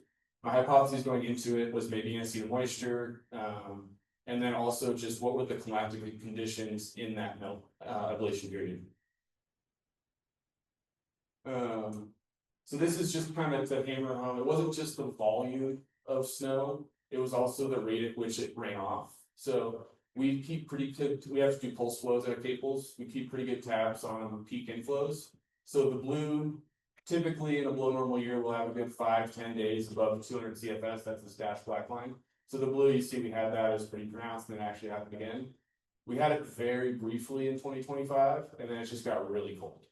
Started to warm up again and got really cold. So we really didn't have like a big melt event. So maybe that has something to do with it. I wish that I did hang out in my office probably too much the last couple weeks trying to have a profound like slide to finish off. I don't have that. I looked at a bunch of different data, tried to make sense of it. I really don't have a good answer for it, but it was interesting that we lost so much in that ablation period. I'd imagine it's to sublimation, but or a good chunk of it. But either way, it's really fun to have tools to play around, use your brain, and I appreciate all of you in this room. I learn a lot from all of these. And the inventory development, so that's Augie. He likes to do lake runs. I don't get to do very much anymore. That's Jason's job, but Augie got to go with me at the lake the other day. Or not the other day, it was probably 6 months ago.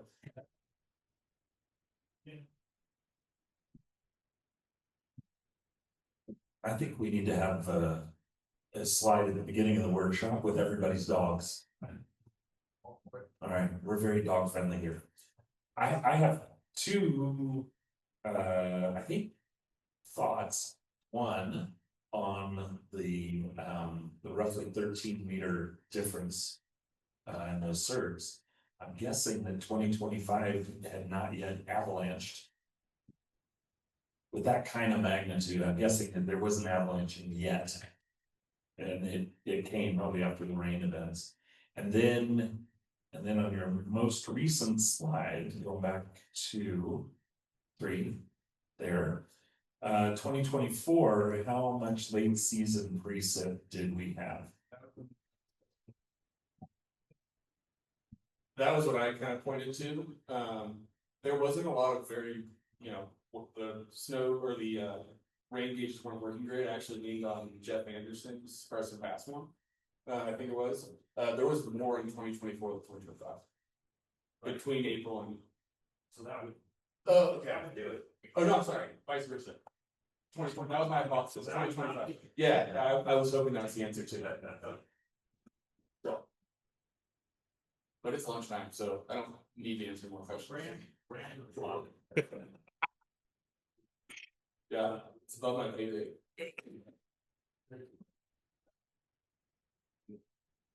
All right, well, everyone have a great lunch. Thank you very much for your time. Okay, welcome back from lunch. Next, we are gonna kick off this afternoon session with Kaitlyn Chow from the Yuba and Gabe Lewis, who I'm sorry I didn't put you on the agenda, but you're here. And they have prepared a very special group interactive presentation game, so excited to hear that. Without further ado. All right, guys, I know the best thing you want after lunch is something to sleep to. That is not the option. Ooh, okay. So welcome to Who Wants to Be a Water Manager, featuring Kaitlyn Chow, me with Yuba Water Agency. I am the Water Operations Project Manager, so I straddle the line between water management and operations, your favorite combination. And joining me is. Oh, that was really anticlimactic. Okay, yeah, better now. So why? Gabe Lewis. I am a hydrologist with UC San Diego, Center for Western Weather and Water Extreme, but embedded in Sacramento with our folks at DWR and the River Forecast Center there, helping to get research into operations with some of the products that we will see shortly. So starting off our very Hodge Father presentation, let's give some reservoir background and the purpose in our game setting. This is going to be a very generic California reservoir on the rain-snow transition elevations. It's a multi-purpose reservoir used for flood control, water supply reliability, hydropower generation, and environmental flows. As a water manager, you have to account for all of these beneficial uses equally. So we're going to do a group activity. So you're going to split out into groups. These groups are of your own choosing. I would recommend having some varied people in there. As you might have heard, we have some water managers here. They might have cheat codes, guys. And sorry, online folks, we can't break you out into breakout sessions. So you get to do this on your own. We are going to review the soil states, the snow states, the reservoir status, the weather forecast, etc. Anything is at your beck and call, except no hindcast, no observations. You're a water manager, you can't see into the future. And you get to decide how to most effectively release water.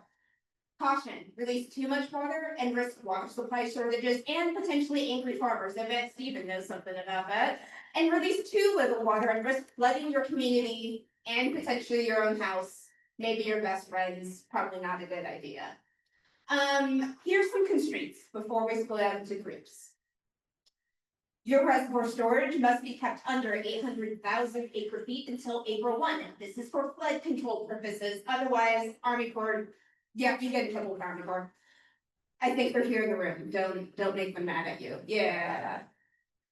Another objective, fill the reservoir to 1 million acre feet before June 1. This is for water supply purposes. Farmers want this.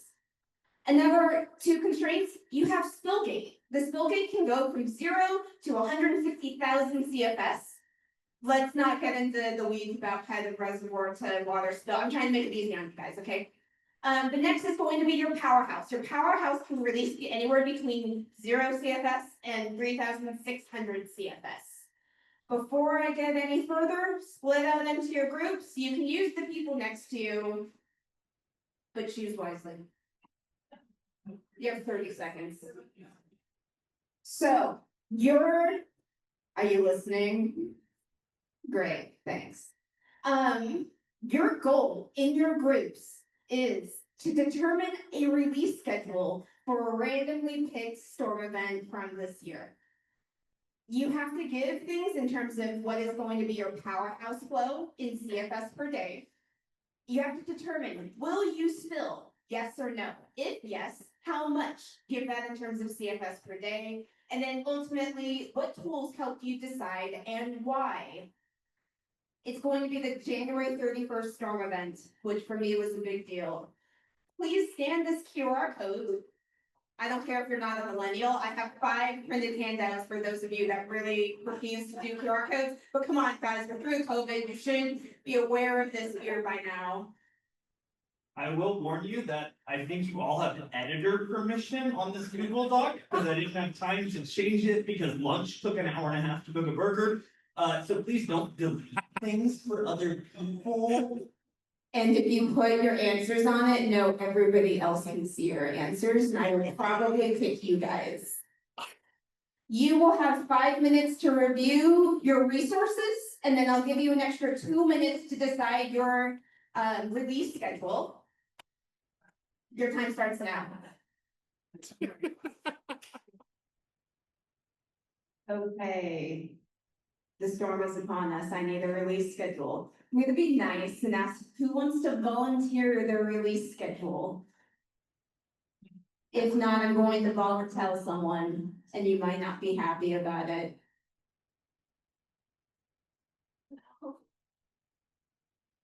Job security for the water managers. No one step up to the plate. Gabe, do you want to choose someone? Yeah, how about this young ASO crew right here? Okay. Your job is thinking about snow and forecasts. We're gonna throw you all under the bus. How much do you want to release water? Yes, no? No. Yes. How much water do you want to release through this storm?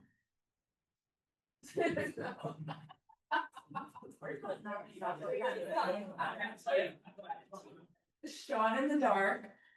I don't know. I need it in terms of CFS per day. Which days, please?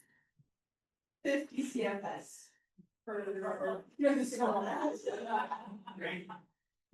I like the answer. Does anyone have a different answer to 50 CFS per day?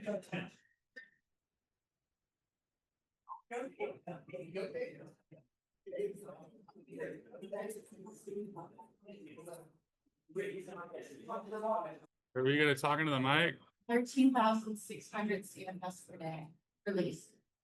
I sense more confidence in the 13,000 CFS answer than the 50 CFS answer. We will pull up a somewhat modified release schedule to show what would actually happen if you release 50 CFS per day. And do we trust the people living downstream in Marysville to survive this or not? 13,000? 600? Yeah, per day. Because of all the secrecy involved in how water managers actually work, we can't show what really enters their calculations, but this is close enough to how much water we have in the reservoir at every given day time step, how much water is calculated in flowing into the reservoir, and then the powerhouse downstream, the spillway downstream, and then trying to graph it all. No. So we'll be able to pull this up somewhat momentarily for a pseudo interactive presentation. We had 4 or 5 storms, so we were going to try and break it up into 4 or 5 storms, but we did not want to be the first people in history to talk too long at an ASO workshop, so we cut it down to 1 storm interactive. All right, so for an average release of 13,600 CFS, this is what we have. The black line is your top of conservation with that flood control space. The green line is going to be your inflow. The blue line, which apparently doesn't show up here for some reason, is your spill scenario. And then your storage is going to be in blue. From only releasing 13,600 CFS, you do end up going above your top of conservation. There we go. Show. Oh, no, you did not. Congratulations. Let's see how the rest of the water goes though. So your goal was to not enter into the conservation space. But did you fill the reservoir by April 1 from that flood release? No. Yes, mango farmers here.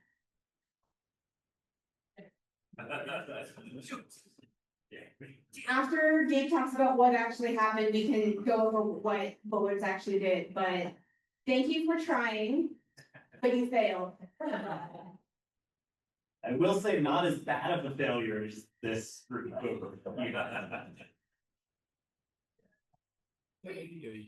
So what actually happened? I think you all saw the CNRFC inflow forecast on the Google Doc that thought that there would be 200,000 CFS inflowing into the reservoir. The deterministic forecast is in the black line. The ensemble forecast with different colors shows their confidence, and then the observed inflow in the blue line. So slight over forecast into what actually happened. As Tom and Gotcha said last week on a call, meteorology is hard, right? Not many or any of us in this room are meteorologists, but the storm shifted a little bit meridional. Googled that yesterday, so north-south. So places in Santa Rosa got 19-20 inches of liquid water. 4 trees up in the Feather got 24 inches of liquid water precip in this 8 days. And as much as the folks downstairs at Palisades Marketing would have you believe, it was not snowing. It was dumping rain here. I was on a couple of these lifts during a couple of these days, soaked through the Gore-Tex. So freezing levels were quite high, lots of liquid precip. But luckily, we entered the storm with quite dry soil moisture. So looking back over the last 40 or so years, we were below average soil moisture percentage, and soil was able to absorb a lot of that incoming precipitation. Likewise, the snow was quite dry. The snow was quite cold.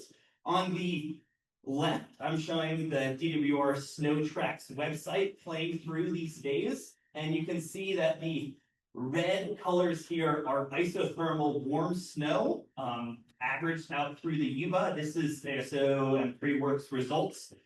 Really great to see that the snow starts cold and then quickly warms up with the rain. And then on the right side in the top, we're showing you measurements from the snow lab at the top of Donner Pass and the upper Yuba, showing these blue colors. The snow's starting quite cold. It has a lot of capacity to warm up and absorb a lot of the incoming rain, reducing the risk of a rain on snow flooding. Our distrometer up there is measuring lots of incoming rain. So both from model results, from measurements, from observations, we had a lot of liquid precip entering this zone in the upper Yuba, but luckily not a lot of it not enough of it to overtop the reservoir to come down, just to warm up that snow enough where the models and the measurements agree. So for the folks at Yuba Water, they were able to handle that storm, releasing some at the powerhouse, releasing some at the spillway, and still meeting their target at the end of the spring months. Before we enter into that. What actually ended up happening, as Gabe mentioned. So here's our actual operation. It's the same colors. The only difference is that the dash line indicates what we actually ended up doing. We ended up not all of this is showing. Yeah, okay. We ended up spilling for several days. We ended up using the powerhouse to do full throttle sustained powerhouse releases for almost 2 months straight. in order to not encroach as much into the flood reservation space. We have a good relationship with the County Corps. But then also still, for the most part, reach the top of our reservoir ever so slightly before the June 1st deadline. But because such as early snow melt, if we waited until that flood curve reached the top, then we might have been too late. Okay. Going back now. So the key takeaways, being a water manager is hard. Some tools are more helpful than others depending on the storm and the time of year. I specifically chose one that was a little bit more difficult to handle because I want you to feel my pain. Also, multiple variables, i.e. reservoir purposes. I make fun of Steven all the time because he's a great guy, but ultimately a lot of you guys deal with reservoir operations, but sometimes it's only for one beneficial use. And I don't envy you, but I think your systems are simple. Also, different people interpreting data. Like again, we had people that thought we were fine with a 50 CFS sustained release. And then people that thought, no, that's not okay. So just depending on the data, the people, your own interpretation, your own background, you can have different interpretations. Something I didn't play fair with is really a water manager doesn't work in a silo. We talk to everybody. That's why I said form your teams wisely. And in truth, we have a lot of different tool sets that we can use. Sometimes it almost feels like we have too many tools. We'll deal with it. They're helpful. But yeah, so who wants to be a water manager? Okay, well, guys, we have job security if you didn't want to talk about. Any questions, feedback, concerns? If you have anything negative to say, or you're gonna talk to Gabe, not me. Thank you, Kaitlyn and Gabe. All right, so next we're gonna welcome Ben Barker on Zoom. So that was a fun exercise. Hopefully, they woke you up there. Hopefully, I don't put you back to sleep after lunch. So, so sorry I couldn't make the drive up there today. But yeah, so I just kind of wanted to talk a little bit about Placer County Water Agency's project. Kind of familiarize some folks with how we operate. I think that's that's valuable to get a little bit of perspective and the considerations that we make on a day-to-day, monthly, and annual basis. So hopefully you get a little good cross-section of how we operate and how we get there with regards to runoff forecasting. So you guys could literally run up the slope and then you're right there in our backyard to the Middle Fork American River. So the Middle Fork project built in the 60s. PCWA took over the ownership and operation in 2012, 2013. And we've been operating under a new FERC license since 2020.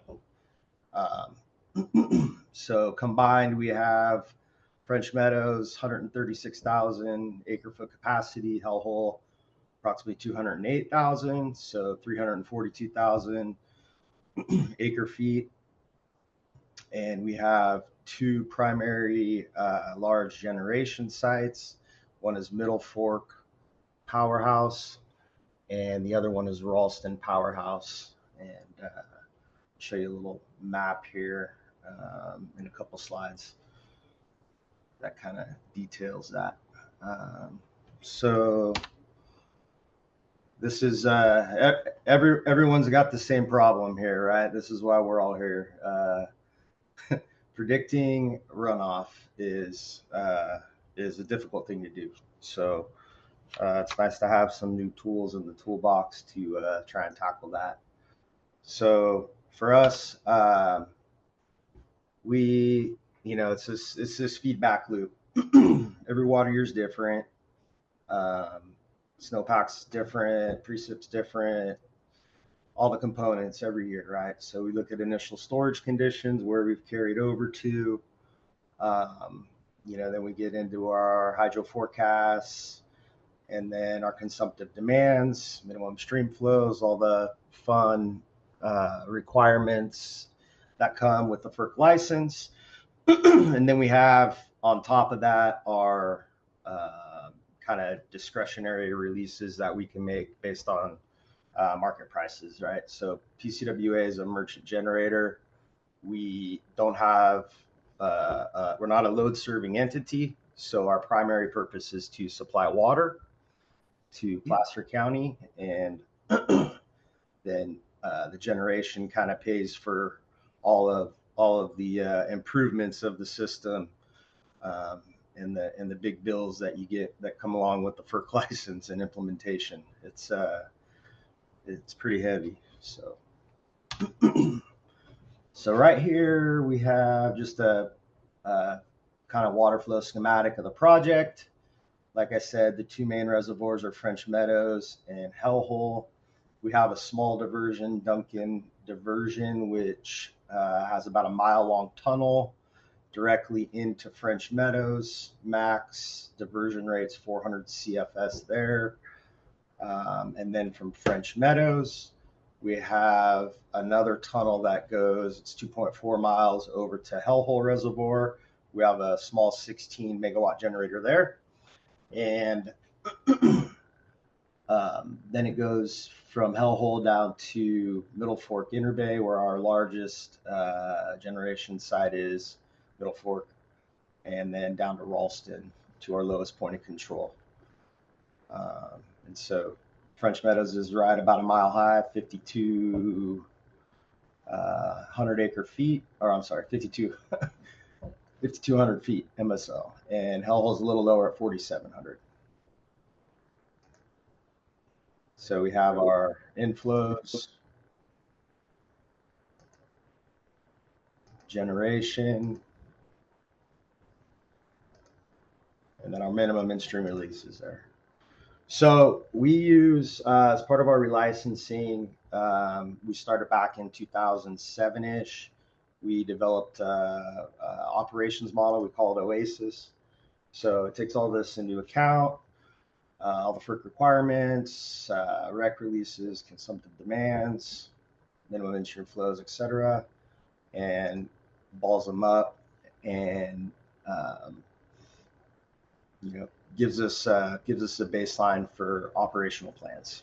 And so really, when we're getting into the nuts and bolts of it, the years where having the most accurate runoff forecast possible is the most helpful is when we're in a potential for spill, right?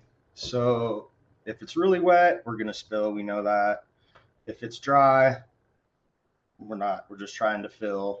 And it's those years where we're kind of on the cusp of potential spill, and how are we going to operate in those regimes, right? It's because you don't want to spill water because it's revenue to help put back into the project. And so those are the years that we're really, using everything that we have at our disposal to try and prevent that. So one of the, this is getting, we've had the old, the old ways, I guess. We've got historical data going back to the early 1900s for Lake Spalding, and Lake Spalding's actually one of our primary water supply projects. PG&E runs it, but we purchase the water and deliver it to most of Placer County and beyond. So that's about 100,000 acre feet a year that we get from that project. So we also have a really strong correlation from that, the precip there. So that's just one of our, one of our data points that we look at. Where's precip at? How's the runoff looking compared? And then we have our 4 physical snow courses, and those go back into the 30s and 40s. So we got a good data set there. And then we have our primary input for our model, our OASIS model, is CNRFC. And so we we get that data, we pull it in, the different exceedances. We actually do a blending of that where it chooses the year, the exceedance, and then we'll take the 2 years above it, 2 years below it, and then average them out. Because we all know that if you get an exceedance year, it may show a big big December, low January, and then vice versa. And so we really try and capture the kind of attenuate the variability month to month in the exceedance forecasts that way. And so here we just have the CNRFC watersheds. The North Fork American is unregulated, natural scenic to the north, and we have our project, and then SMUD to the south. One of the considerations that has to be made is for the SMUD Upper American River project, you can see that it shares the watershed with Hellhole Reservoir in the Rubicon drainage. And so approximately 90% of the water in that subshed is diverted from SMUD. So we get approximately 10% into Hellhole. And so that's one of the considerations that we have to make there into Hellhole. So we get our OSIS output and look at the range of conditions for storage inflow, and then how we're going to generate to basically move the water through the system to meet all of our requirements, and then optimize based on market conditions after that. And so this is just kind of a post-process output that we have for our OASIS model. And then ultimately we get operating plan here, which shows, the range of inflows, throughput, end of month targets, and so on and so forth. And so this is how we track, and we do make, our department's pretty lean. There's 3 folks here. So I'm an energy marketing manager. I was an environmental scientist here at PCWA for about 8 years. And so, we do a lot of different things as a group, and, we're bidding into the market and optimizing the system, in addition to doing all the, hydrology, runoff forecasting, and everything in between that too. So it's fun, challenging, and always learning every day. And so now, we have our basics, right? Snowpack, CNRFC forecasts, digest into our OASIS, pumps out a plan. And now we get to the fun parts where we get to start to use the new tools that everyone's developed to hone in on what we're, hopefully actually going to see. And so I find myself using this quite a bit in bookending, the forecasts, the 50, 75, 90, where we kind of headed. What's the discrepancies in the forecasts? Where and why do we see some of these changes? And trying to answer some of those questions in between the lines here. But this is, obviously very, very helpful. And so as we get, I'm sorry. Somebody ask a question?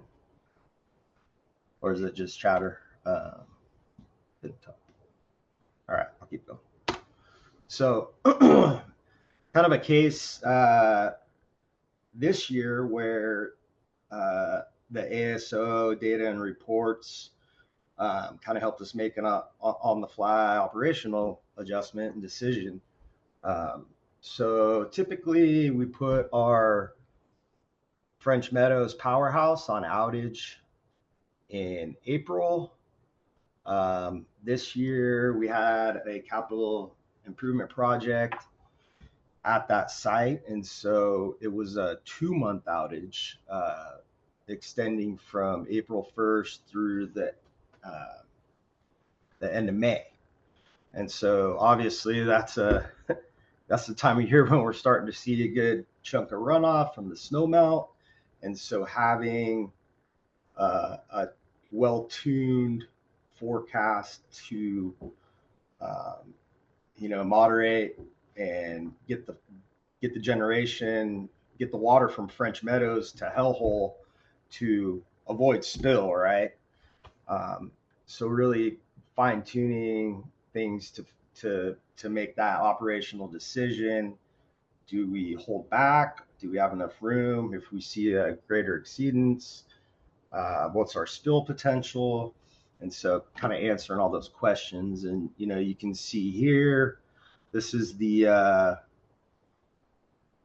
March, I think, report from this year. And, you have this, that jump mid-March into April.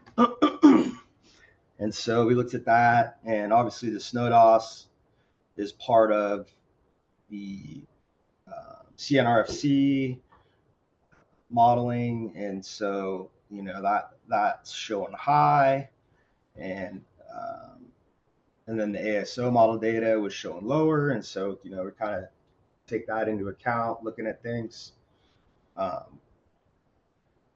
And so as it turned out, and this is just another output from our OASIS model showing, based on the exceedances, the potential for spill.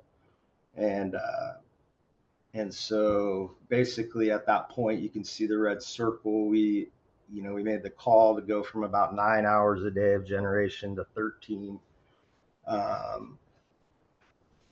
So our predicted inflow at that point was about 14,000 acre feet to French Meadows. And so we made that adjustment, kind of drew the reservoir down a little bit. And then it turned out the inflow was around 10,000 acre feet. So a delta of about 4,000, and it's the tools that are being utilized and given to us to be able to, look at this and make an better informed decision than we would have, historically just on the, the B120 or whatever other forecasts we're looking at. And so you can see the exceedance potential, that 4,000, it was about a 30% chance. So it worked out really well. We were able to, look at all the information we had and make that operational decision, and felt good and comfortable about it, because it's hard when you don't have a generator for 2 months, and you're making that call in March before the outage hits in April. So you really want to make sure that you're analyzing everything, covering all the bases. And so that's just a example of kind of how we've used the tool recently in this year, and looking forward to running some different modeling and integrating the data kind of more regularly into our ops models. We're also playing around with a new kind of machine learning tool. So hydro forecast, upstream tech. We're looking at some different forecast points to help us with operations there. And it's not just runoff forecasting. There's some other, below the snow line from about, 4,500, 5,000 feet down to where we have our inner bay. It's important for us to be able to forecast flows effectively there. We have limitations on generation, and we have unit protection measures. And so rain on snow events and also just getting the accretion forecast correct there is really beneficial to how we operate the system. And so we're looking forward to, kind of working these tools into that process and being able to, really, fine tune how we operate our project, not only from a, from an automation standpoint, really is how we're looking at it. And it's difficult, but that's, kind of where we're heading right now. And so, these are just an example of some of so integrating the ASO data into these sorts of machine learning products, I think could be interesting. It'll be interesting to see this year how that shakes out. And so, but yeah, that's kind of a overall snapshot cross section of how we're doing things here and how we're working with y'all's data. And appreciate all the collaboration and time that everyone takes to help us understand as this keeps in progression. And yeah, it's fun. So that is the end of my presentation. Hopefully everyone's awake.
second half was looking like it was pretty good.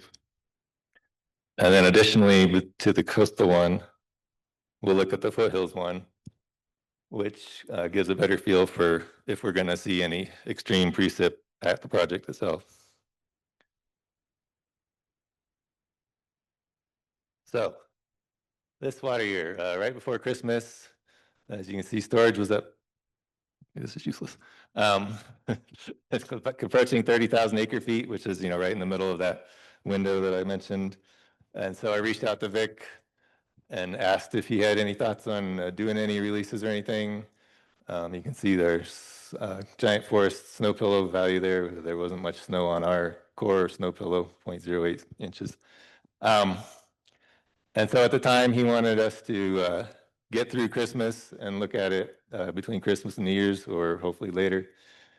So, we ran some numbers and let him know that at the time it was looking like we might hit 35,000, which is the upper end of that window I mentioned, by New Year's. So, we were cool given the forecast. There wasn't much in the AR forecasts or the CNRC forecast at the time, that we were cool with him, holding off through Christmas, but we couldn't promise that he could hold off past New Year's.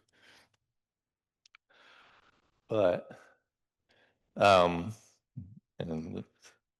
down here on the bottom, the green's the inflow and the yellow, I don't know how well it shows up, is the releases. So the day after I talked to him on the 19th, he voluntarily bumped his releases up 100 CFS to try to match inflow better. And that got it so the pool didn't come up as fast. And so when we came back after New Year's, storage was at 33,000. Still no snow at Giant Forest. But given that was starting to reach the upper end of where we're comfortable holding water, we reached out to him again, and he was really, really nervous at the idea that we might force him to release water, because at the time he was saying there was about 10 inches of snow in the upper basin. And, he was just worried that we were going to dump water, and if it continued to be a dry year, they wouldn't get it back. So we're like, well, okay, we'll look at some numbers and look at the forecasts, and, you do the same on your end. He did reach out and talk to the lake bed interests, Mark Unruh and others down there, and talked to them about, if they were okay with him holding water or not. And while they understood his predicament, they noted that they would obviously rather have him get the water out sooner than later, because they didn't want a repeat of 23 and other years where it didn't happen maybe. But, given the forecast and the way ours in the immediate forecast, they were okay with holding at the time too. And then he comes back and says, well, how about this? We've got an ASO flight scheduled for mid-February. Why don't I do that next week, and we'll see what's really up there. I'm like, okay, that works. So they did the forecast. I put the dot on there for about where our snow pillow is. And you can see there's pretty good reason it was only eroding 0.08 of an inch of sleet, because it pretty much had no snow. But of course, we didn't get this information on the 16th. We got this information on the 21st, because it takes some time, and understandably so. Where at the time now we're at 38,000 or 37 and change. Still nothing happening at Giant Forest, but let's see. I should have read it on the other side. Anyway, the ASO forecast at the time was 45,000 acre feet, which is clearly not enough to even come close to filling the reservoir or worry about. And, there was still nothing happening in the long range forecasts. The CW3's forecasts were staying dry. So we're like, okay, we can use this in combination with our other numbers, and, just add confidence that letting you stay here is a decent idea. And so we let them hang out through roughly mid-February, and then they got a couple storms, and it turned into more of a typical operation year for that. So some closing thoughts.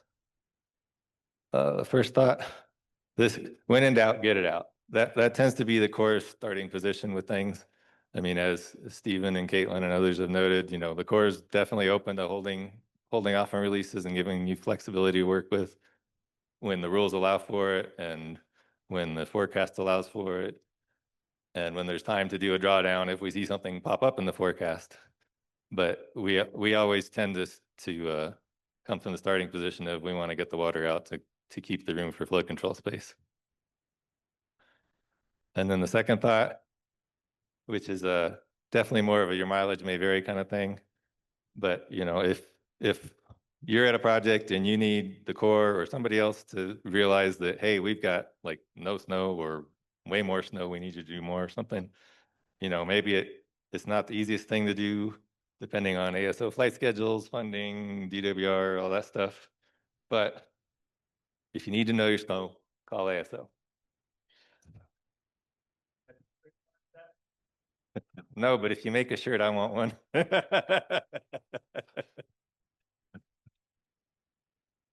Any questions? Oh. One thing I did forget to note, this was actually the first time we actively used an ASO product in any sort of decision-making at a core project. So. Yeah, any questions for John? All right, well, thank you very much. That was great. All right, and we are going to move into our last portion of the day, which is our first inaugural panel, which Tom is going to introduce here. I think we had a panel, maybe at JPL. Yeah. But that was a long time ago. Yeah. All right. Well, I see Wes coming. We need our panelists to come, unless you guys want to be called up one by one. Like The Price is Right. All right, so I'm going to introduce Wes, and then Wes is going to introduce his panel. So I gave a little intro to Wes earlier, but just a little more history on Wes. So in case you couldn't tell, he comes from Texas, Greenville, Texas, and then Alamogordo, New Mexico for a little while, and which took his accent just a little bit different. And but Wes is just retired in January, and he was 37 years at Turlock Irrigation District, which, by the way, is the oldest irrigation district in the state of California. And let's see, 2005 was when you got into your position, which then got changed into being called chief hydrologist. Is that right? Yeah. So that's quite a while. That was before you were born. Yeah. So, at any rate, Wes obviously has seen a lot, and I alluded to one of the first meetings that we had at the Sacramento Convention Center back in, I want to say that was 2011, sitting out in the hallway at the Starbucks there, and it was Bruce McGurk, Frank Gerke, Andy McMillan from Edison, and Gary Freeman from PG&E. And then at the far end of the table was this guy, Wes Moinier, and who sat quietly and listened. And then at the very end, he popped loose with, well, I think we need to do exactly that. And as you move forward and you look at what the basis was for his award from Aqua, what they really emphasized was his push to adopt new technologies. And so one of the things I realized over the last 15 years of working with Wes is that if I text him at 1 or 2 o'clock in the morning, he's going to be up, but he's going to be programming orbital parameters for the Hubble Space Telescope or Spitzer or others. And so technology is in his life for sure. Any rate, Wes, take it away. Thank you, Dr. Painter. See, I need to orient here.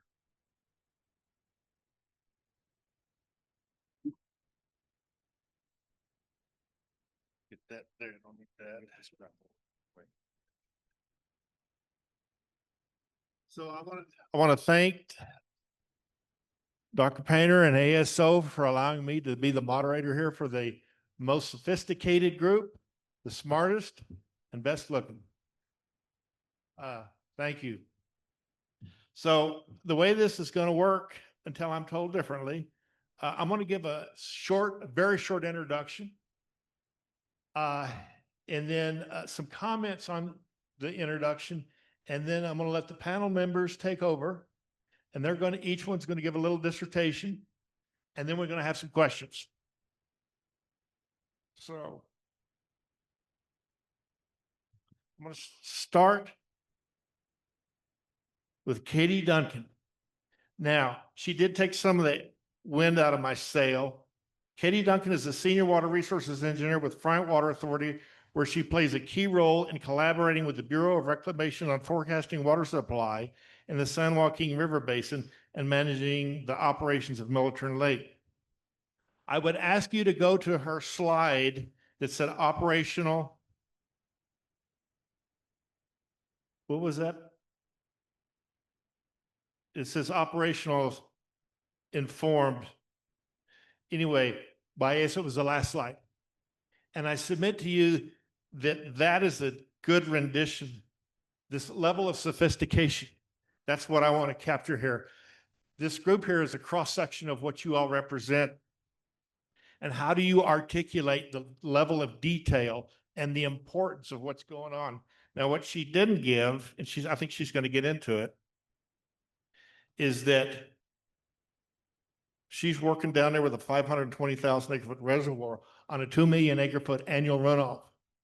Okay, when I say that, what that doesn't capture is the extremes.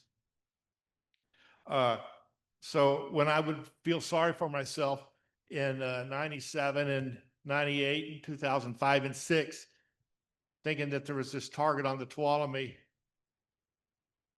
there was always, well, things could get worse. You could be working for Friant. Okay, so the point of that is that group down there, Kate, is making a lot of very important decisions using this technology. And I don't know how you capture that. Number 2 on the list is Matt Meadows. Now, I asked him, he sent me his bio, and I said, yeah, but I need to understand it. And he says, fine. And my history has been when somebody says, fine, shoot, that's when it's getting ready to hit it. So Matthew Meadows is a boots on the ground hydrologist, wrangling snowmelt and water flows from the Sierra Nevada down to the Valley Farms of California. Matthew Meadows is a snow wrangling waterman who tracks mountain melt and helps keep California's rivers a-running where they need it the most. Now, yeah, but okay, he's dealing with a 28-member agency, 20,000 farms, up the port. Okay, to keep all that straight, that is a level of sophistication. And that, I think, is what's going on here, is this discussion.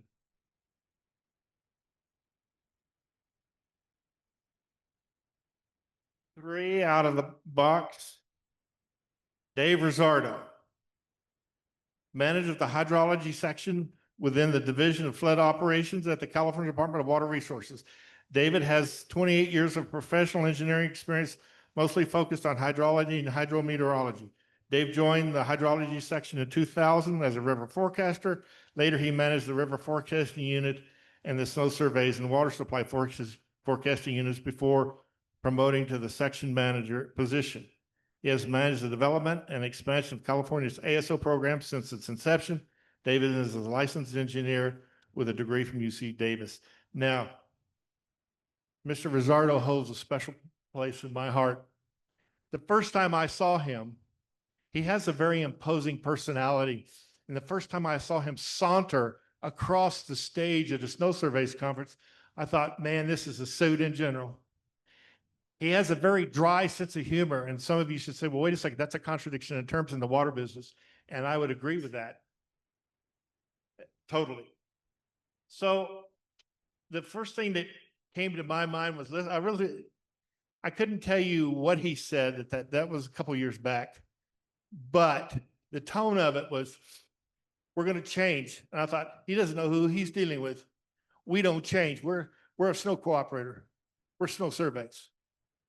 And that's, you kind of reflect on this stuff.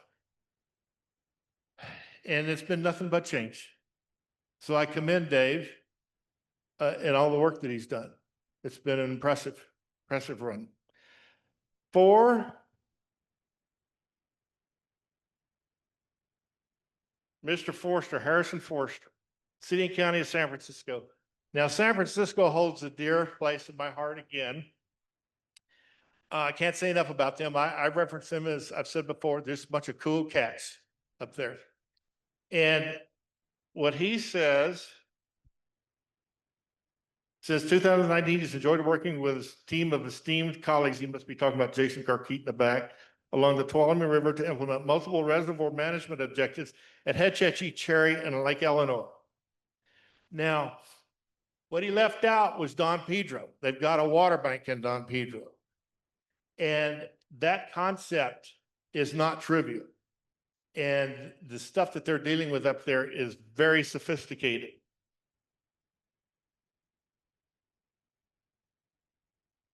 The decisions that are made up there affect 2.7 million customers.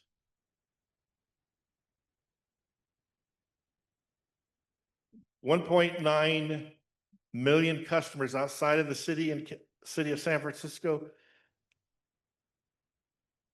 How do you capture that?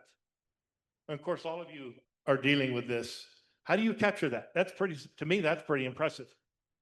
So this work here is not only financially productive, there's a lot of risk, health risk. People's lives are at stake. How do you capture that? I don't know how to do that. So with that said, I'm going to let the 4 individuals, I'm going to let you hear from them, and then we'll come back in and have some questions.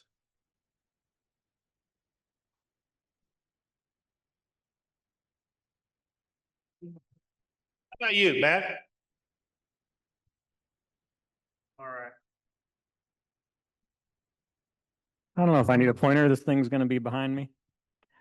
So I've been accused of using the same slide over and over again. So I couldn't resist the opportunity to pull up the same slide since I wasn't given a talk. So hopefully they'll be able to pull that up. But they asked us to talk a little bit about personal and agency history with ASO. No, good. So I've been working in the Kings since I finished grad school, but I was in academia for a while. I was at a utility company for a while, and now I'm at the Kings River Water Association. So I've had the pleasure of working in the Kings, and hopefully what I'm telling you is useful in your watershed and not just pigeonholed where I'm at. But back in 2010, I remember it very precisely because my daughter was like 2 months old. But I was out snow surveying for a LiDAR on-off snow survey for the Critical Zone Observatory. So this is prior to ASO, prior to the NASA stuff. But this took like basically a snapshot across some research basins, like 1 to 5 square kilometers. It took months of processing time, and final publication of the data set came 3 to 4 years later. So Thursday, Adrian Harpold's going to be here, so you can talk to him about that since he was primary on that. But I remember being on the ground for that. They talked about sensors being broken, or I think they said instruments on the plane were broken. I was like, well, what do they got up there, like an oboe? So then we had to go back out, no sleep. So that was all types of fun. 5 years later, in 2015, I was no longer in academia. I was at a utility on the ground doing snow surveys in the North Fork of the Kings River. ASO flew in the Kings partial flights in 2015 for about 500 square miles. So that was like in the northern part of the watershed, up near where it says Courtright and Wishon. And then I think they flew some in the middle and the South Fork. And what they ended up finding was exactly what we found on the ground. You land a helicopter, you're supposed to be on snow, you kick dry dirt, and then you go, I think we're really dry out here. And sure enough, they found that we were really dry, ended up being the driest year on record for the Kings River. Fast forward to 2019, and with other partners with DWR, this predates their ARSS program. And we were lucky enough to be grouped up with the High Sierra program. This is a group of watersheds that like 95% of all the runoff is going to be coming from snow. So what a great place to start as a state program. So we were getting 1,200 square miles or so of snow-covered area, and then turnaround time within days or a week or whatever it might have been. But think about the scale of that, not only sample size, but the turnaround time to a useful product. And then we started pushing for, as we were alluding to with Dave, things are going to change. Snow surveys had been done the same way for so long. You take a bunch of courses, samples, you submit an average number, that was it. So we really started pushing for sampling and turning in the numbers for every single hole and knowing exactly where every single hole is, so that, you know, these folks that are out there doing this LiDAR stuff can say, all right, this pixel represents that hole, and they can start using it. And that's been something that's been developed. More notes. Then in 2023, DWR added wharf hydro modeling, along with having ASO and ice snowball. And the time was right. We had the wettest runoff on record. So, within 8 years, we went from having a new driest year on record to now a new wettest year on record. And it was a snow-dominated runoff issue. And it just brought a myriad of challenges. There's flooding down here from several rivers. We were at capacity out this way, connecting to the San Joaquin, and then that then trickles down all the way through the San Joaquin system. Everyone was kind of having some issues. And we had a tremendous snowpack. They couldn't have designed this system better for simpletons like me. We got about 1 million acres up here, 1 million acre foot reservoir, and about 1 million acres of land down here. All round numbers, of course. But this huge snowpack broke things. We broke the samplers that we were using to collect on the ground snow survey. All the weather stations broke. And then we have ASO. We have some ice snowball modeling. So we still had an idea of what was going on, and we were feeling pretty confident with that. We had an extended snow survey season. We did our last snow survey in July. There's no historical record to compare that to, so the statistics are out the window. So the partnership that we had, not only with DWR, but then being able to get the Forest Service and the Park Service to approve a helicopter flight on July 1st to circumnavigate 1,500 square miles and land at every single weather station to at least get a point to understand what we had left. And turns out we had about 900,000 acre feet of snowpack left to move. But we had made moves earlier based on all the forecasts and everything to move a lot of water. And we're actually able to slow down releases and minimize some of the flood damage and risk. I think all in all, I estimated about 1 million acre feet of water went into the ground somewhere over a normal, or over and above a normal irrigation season during that time. So that's one heck of a flood mar situation. And I think I can just leave it at that. for now. Mr. Forrester, why don't you go next? Okay.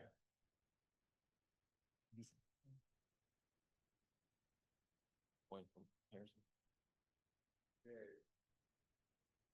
Only works out. Yeah. So I don't have any slides to share, so you can gloss over the kings behind me. I think I'll just walk through some of the headline points for summarizing the Hetch Hetchy Water and Power experience with ASO to the best of my abilities. So, you know, the first flights kicked off in the beginning of the drought years, the 2012 through 2015 drought. And Tom can correct me if I'm wrong, but I believe those early results were met with perhaps a large helping of skepticism on the part of my colleagues. Yes?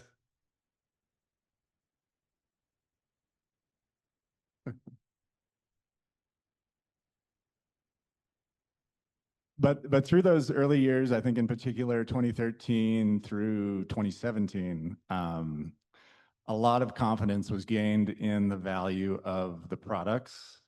And when I began working there in 2019, the whole program was really into the fold as an operational product that was integral to our decision making.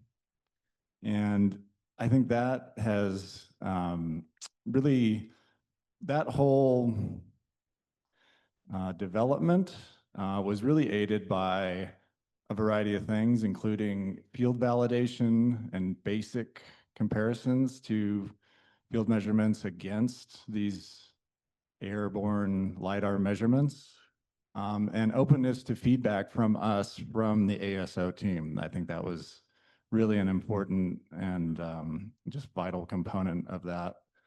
And also continuing on, you know, understanding some of the basics of the density bias adjustments and all of the myriad post-processing steps that go into producing such a rich data set. So those experiences really brought the program up to, you know, I think what our whole team considers just an incredibly valuable tool that we can't see going away as we look to the future of how our reservoirs are operated. ASO is right there as an important forecast component.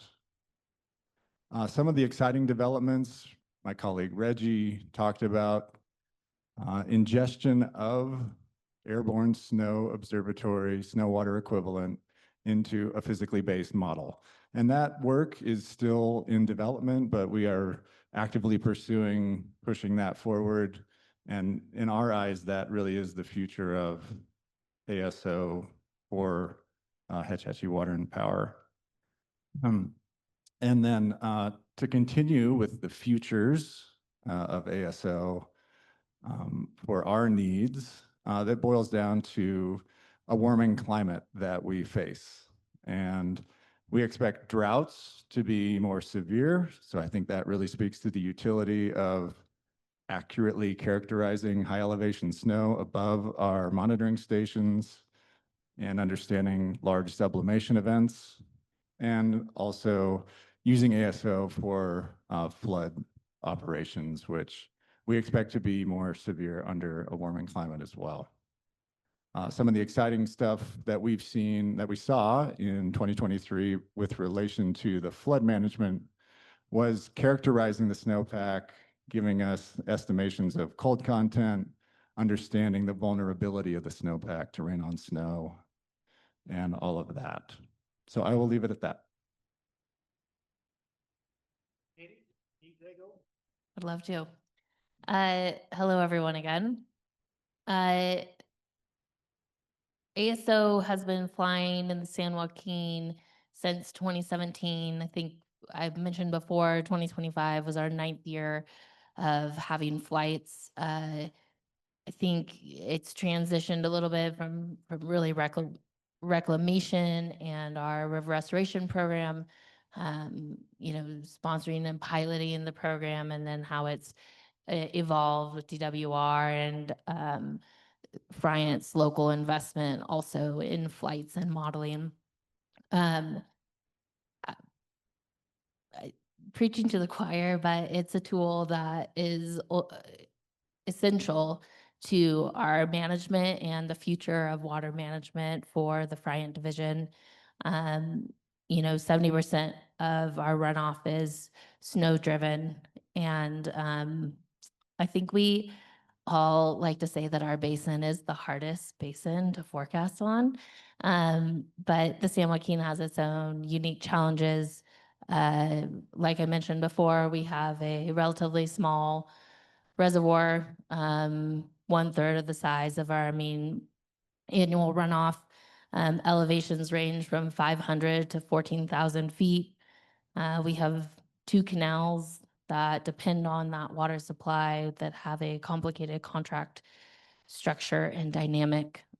Precipitation ranges has a 5-to-1 ratio between the wettest and driest year, and runoff efficiency has a range of 4-to-1. We have a environmental San Joaquin River restoration program, like fundamental settlement to restore an extirpated species in the San Joaquin River. And then we're dealing, our canals feed groundwater basins that are critically overdrafted. I think all of the critically overdrafted basins in California, maybe except for one, is within maybe 2. Kings has one in the Friant division. We're dealing with incredible subsidence that's impacting our infrastructure, and also dealing with changing climate, changing hydrology, and how that impacts not only total water supply in California. Friant division's kind of interestingly connected to the rest of California's plumbing, but also in how that water hits the reservoir and when it's available. So without ASO, I'm not sure how we can see, moving forward and accurately forecasting water supply for the benefit, for the multi-benefit that the San Joaquin River supports. I think I'll leave it at that. I'm sure there will be more, which leaves Dave. Slides. Like you lazy people.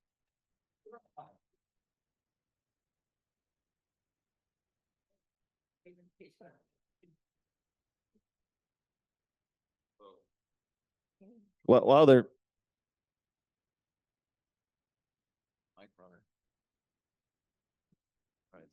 while they're getting my slides up, I have an announcement to make.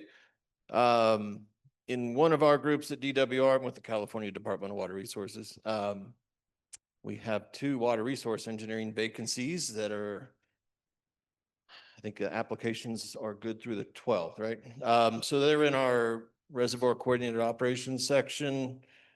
Chan's got his head down, but he's going to raise his hand now. Raise it high. All right. Those of you on Zoom can't see it, but they're very much related to our snow surveys program, our river forecasting program. They do a lot of upper watershed hydrology modeling, reservoir routing and inflow and everything else. So 2 good vacancies. If you're in the room, want to talk to Chan about them, that would be great. Otherwise, please spread the word.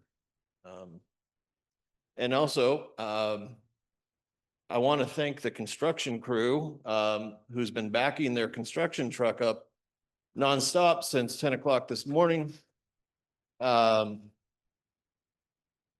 believe they have now backed up enough miles to have covered the upper Tuolumne. You might want to get that data. All right.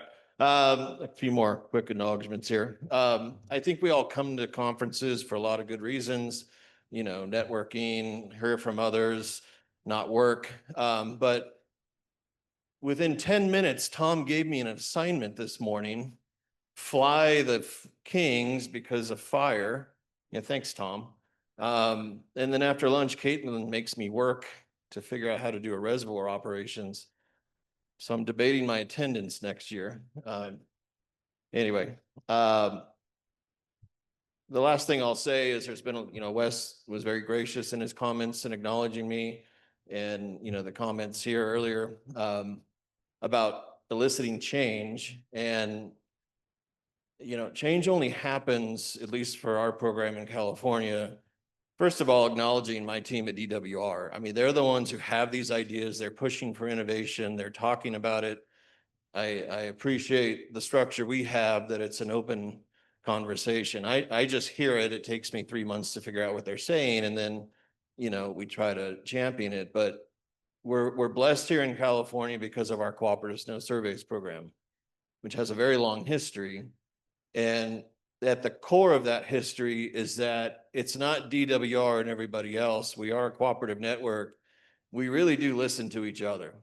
And, just in a meeting last week, Matt was bringing up some good points about, hey, we've got these changes going on with some stations. We need to think about doing this, this, and this.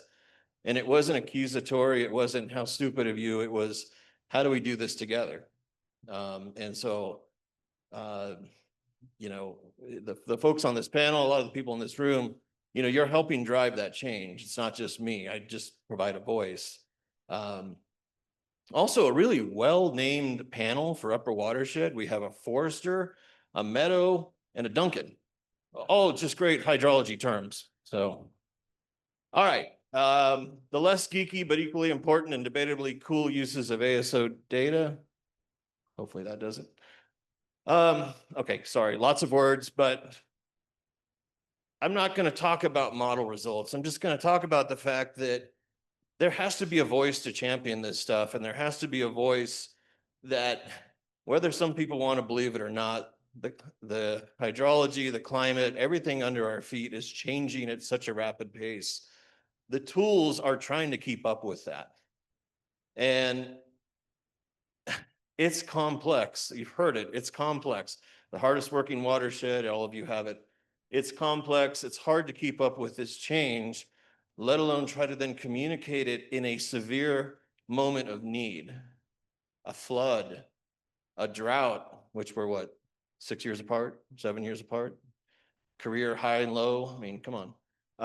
Even average years, nobody believes them anymore. Then we finally had one and we're like, what's that? And it's hard to communicate that, and average years don't happen with a nice average smooth curve, right? They happen like this, and then you go, oh, look. But look, the elephant in the room, if you believe you can make an assessment on one single pillow, you're wrong. If you think you can make an assessment on an index-based value alone anymore, you're wrong. I think there's been a lot of discussion on that. There's still a value. I'm not saying they're not, but we have to be able to acknowledge, and our end users, our public, are educated enough to go, yeah, but I've driven up there and it doesn't look like that everywhere else, okay? They're not dumb. Our managers aren't dumb. Our executive leaders aren't dumb. They know there's more to it than a singular point of data or even an index base. The increase in frequency in these floods and droughts and wildfire and everything in between, that's season to season. How many years have we gone through now where January is a bust? It's hot and it's dry, and then February turns it back on, and then March is in, and it's, it's all up and down. This interseason variability is making it complex. And so we need to be able to communicate this throughout the year, not just winter and spring.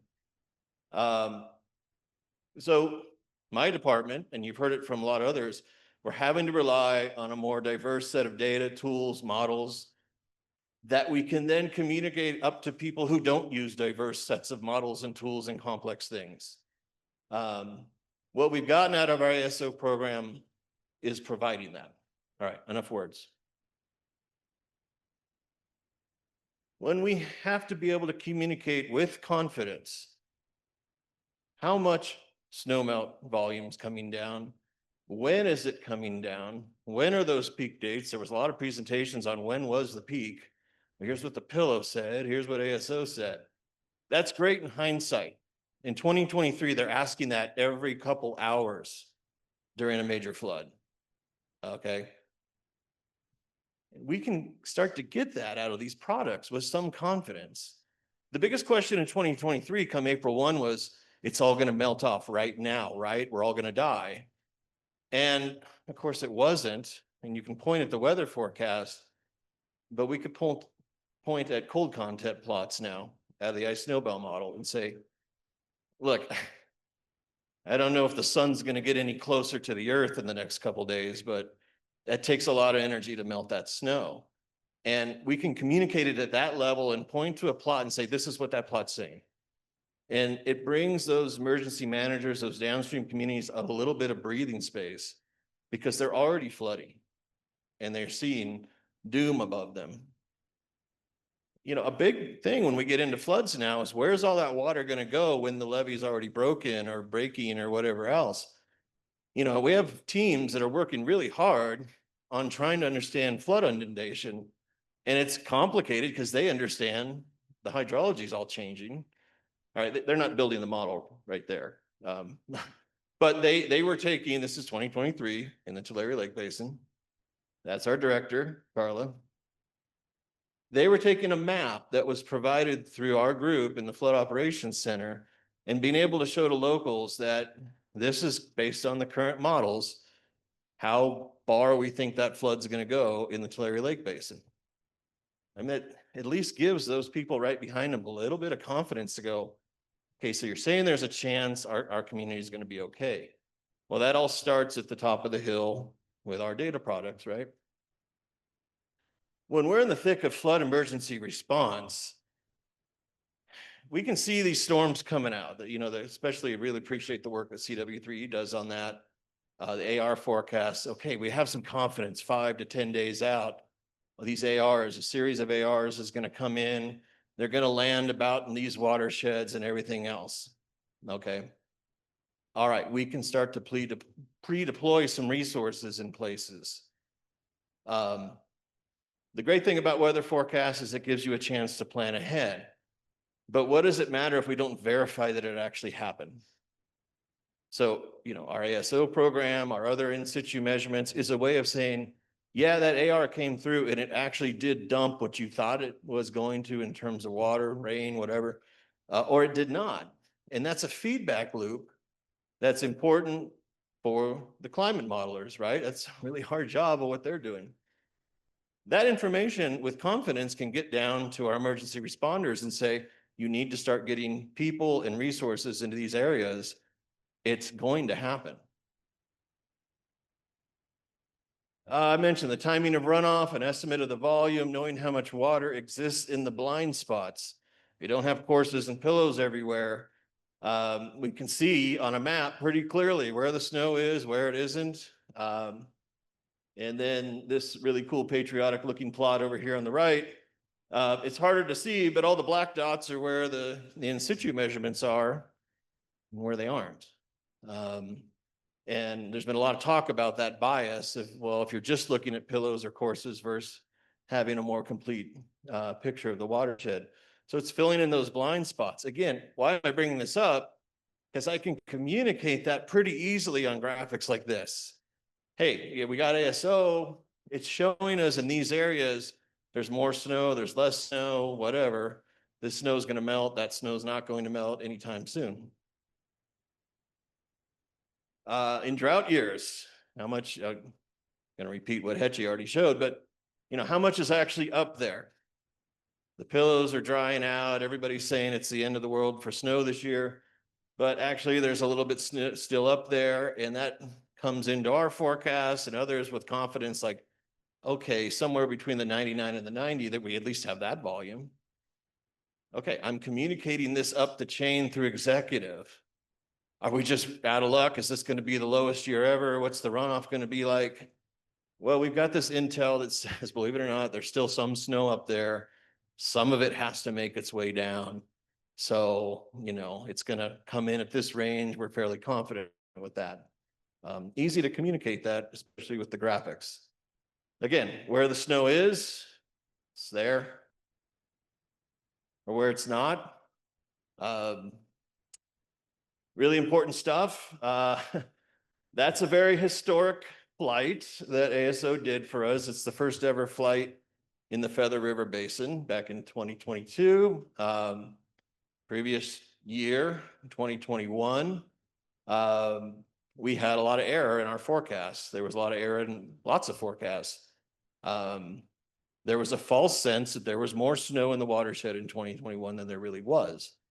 The analog year was 2014, which said, you know, you're way down here at 40% runoff AJ, but the courses were saying, no, you got a lot more snow. It was colder this year and it's at low elevations. You're okay. I mean, it's going to be a rough year, but you're okay. Well, the actual AJ was like 500,000 acre feet. The forecast on April 1st was about 1 million. It was a big miss. And so there was a lot of takeaways from that. Pay attention to a dry fall. Pay attention to a dry January. God knows what's happening to the soils. And by the way, I guess we didn't really know how much snow was up there. And so a year later, we had our first flight in the Feather. There had been a decent amount of storm activity leading up to this flight. Everybody at DWR was like, cool. And then Tom calls me and says, we just got the results in and you don't have as much snow as you thought. Thanks, Tom. So I get on a call with the State Water Project executive and I said, well, the good news is we got our flight. And that's where the good news ends. But I mean, that's late February, but it was an important decision-making process for them at that time, rather than waiting till April 1 or May 1 even. So very important. Okay, we have to talk to the press a lot. That upper photo is our director, Carla Nemeth, and Andy's bodyguards. The guy on the right with the great social media presence and the guy on the left who's our Natural Resources Agency Secretary. They're addressing one of the April 1 a couple years ago, snow course measurements. There's a drier year. We get in front of the press a lot. It's really important to us to be able to present factual data.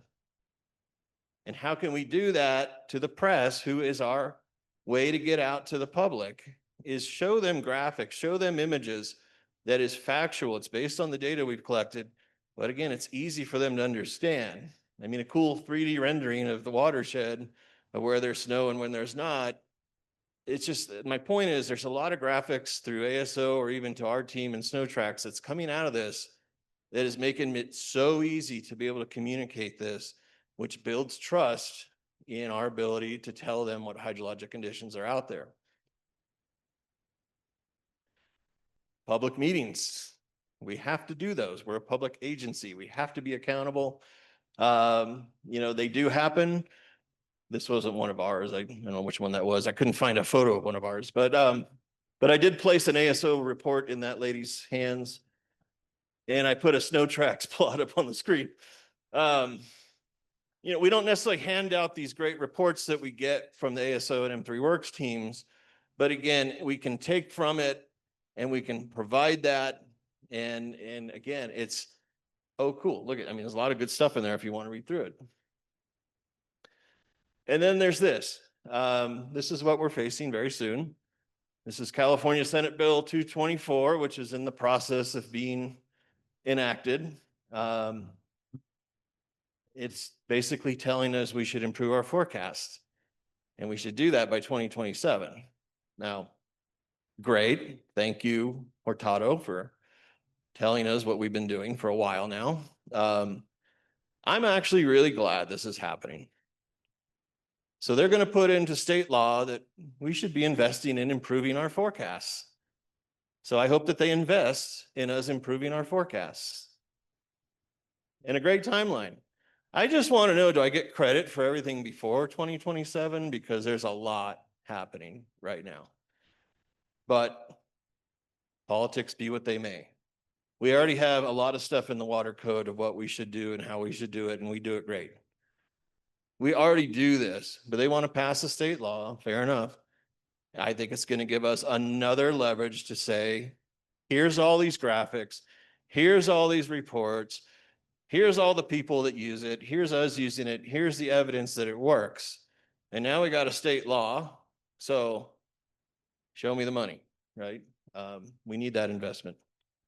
All right, yeah. I just wanted to acknowledge all of our cooperators, I think I missed one or two, who actually contribute in one way or another towards our ASO program. There's a lot on there. I couldn't fit anymore, and I think I missed a few, so I apologize. The only one I couldn't find a logo for was Scott Fenema. But if you Google him, you find his series of books. So he's the junior hydrologist. Man. Yeah, his name's, you can't see it, it's right there at the bottom with his wife. Anyway, I couldn't find his logo. Sorry, Scott, but there you go, Amazon. Anyway, I took too much time, but there we go.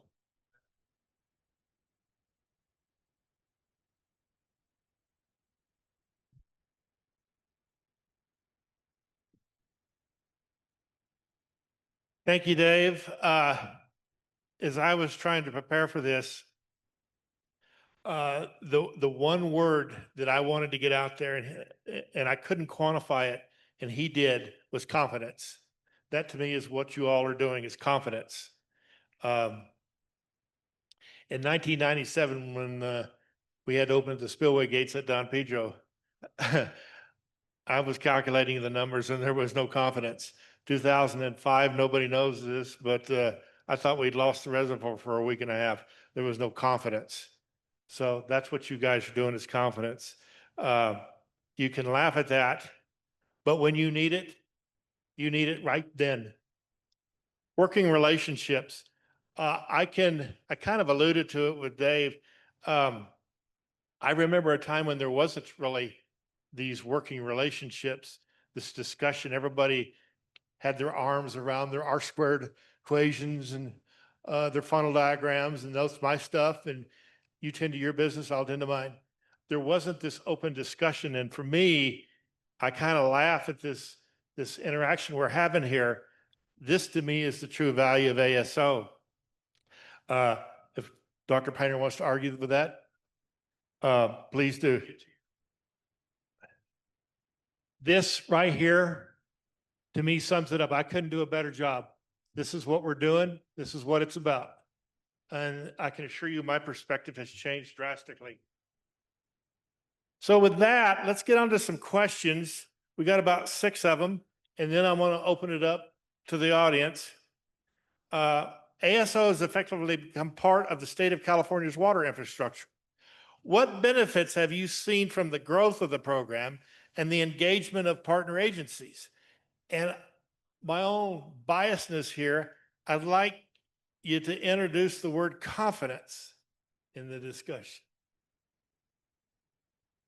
So y'all jump up at once.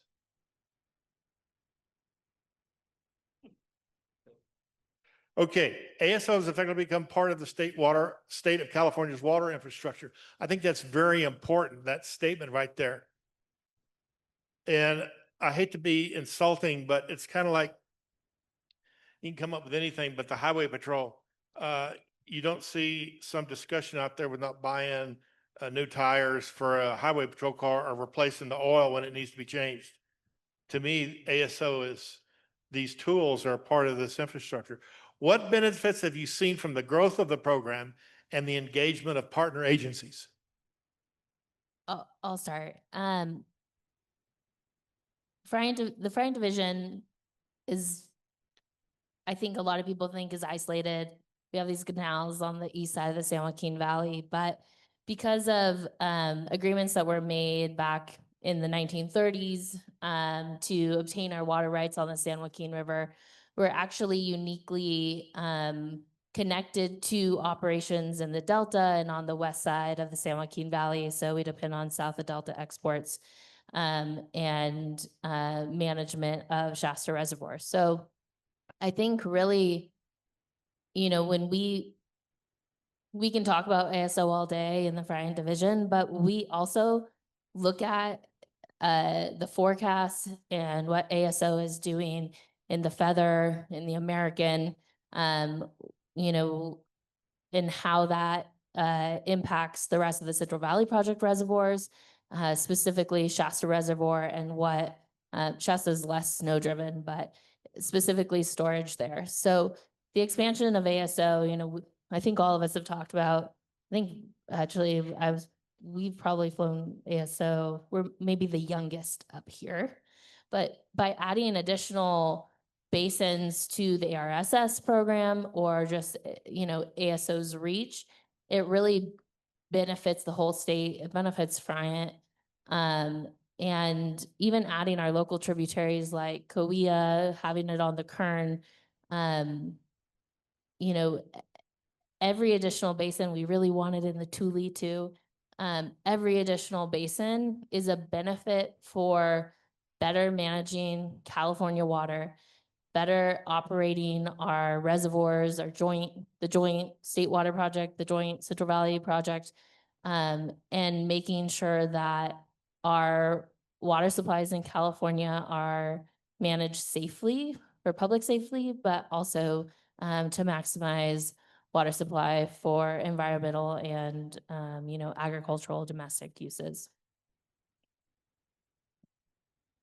So following up on that, the agency adoption and stable funding are critical. I think it's important to have a state-run program. You know, bring in the feds for funding. You know, we have federal facilities, Army Corps of Engineers facilities.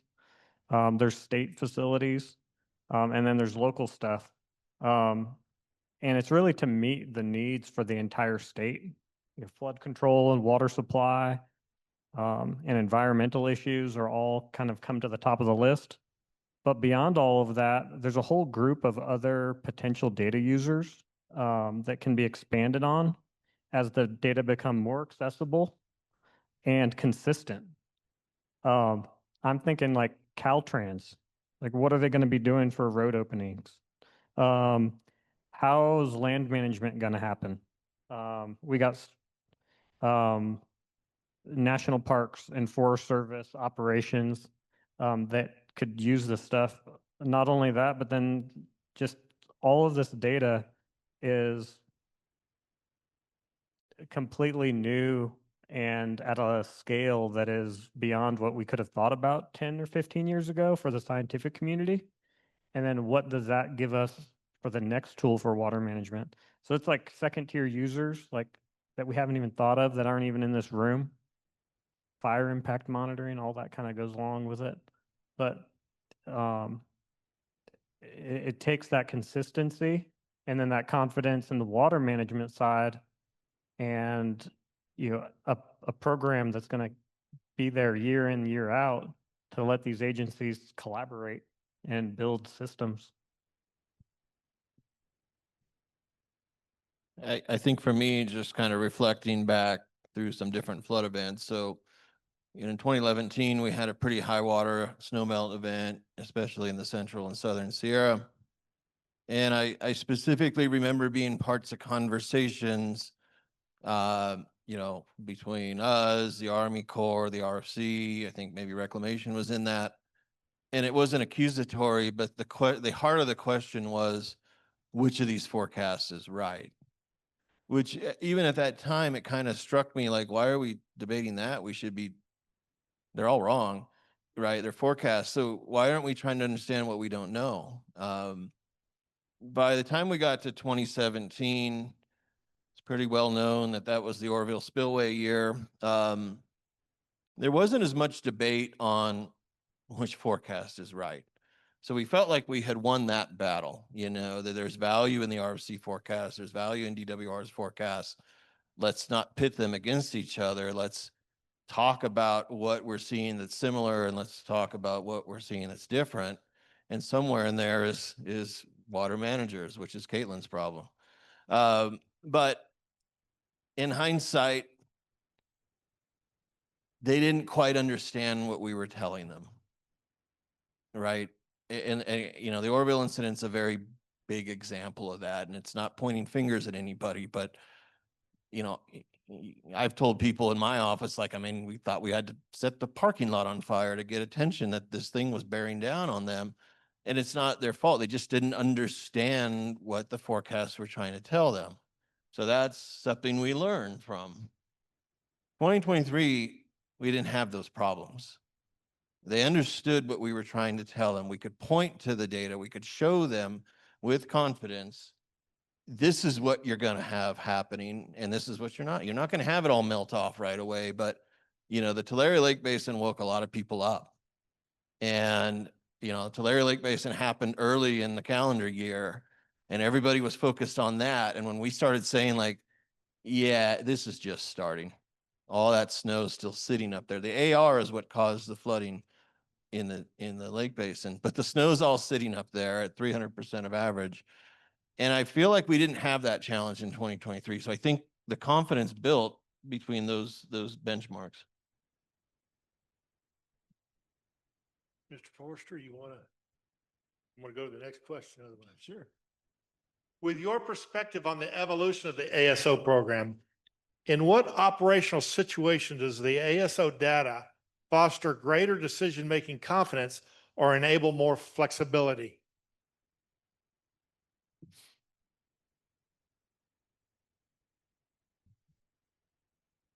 Okay, so I think one of the fundamental, utility points for ASO and our operations is increasing confidence and reducing uncertainty about the lower end of inflows in the future.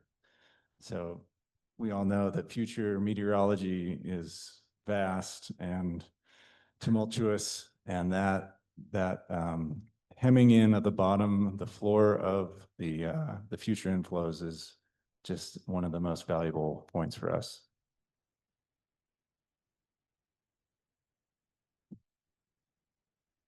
I was going to say the same thing, except mine's on the floor.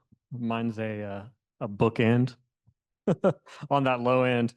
Having, the apples to apples comparison of I've got X thousand acre feet to deal with. I know my capacity in the reservoirs, this many thousand acre feet, and my runoff forecast is between here and here. If you have 2 million acre feet of snowpack up there, you can pretty easily dial in that low end, that floor number, and it kind of guides you among the forecast range. And if your bottom end is more than you can handle with your outflow, then you're in flood control. So that leads to the second part of this question. Are there decisions you feel comfortable making now that you couldn't make before?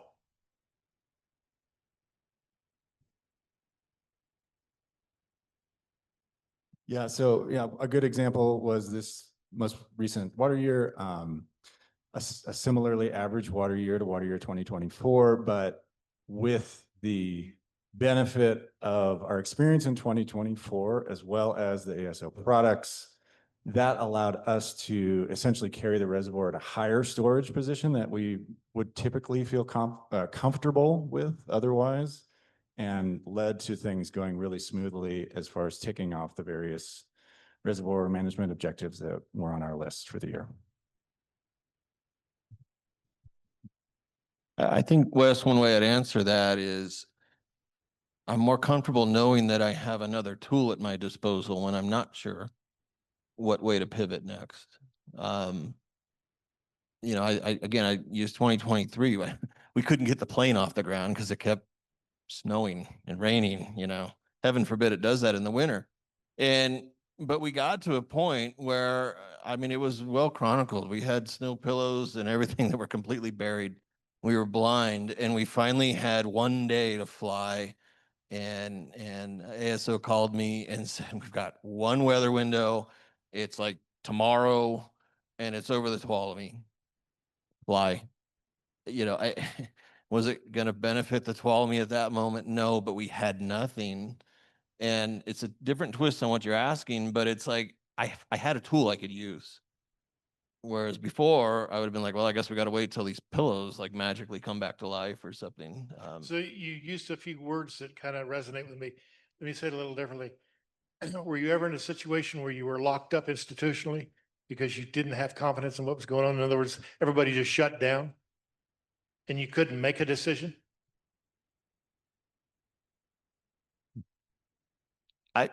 I don't know that there's anything that comes to mind. I mean, you know, I know at DWR and in our flood emergency or drought emergency partners, we're well versed in how to pivot, think on our feet, do something.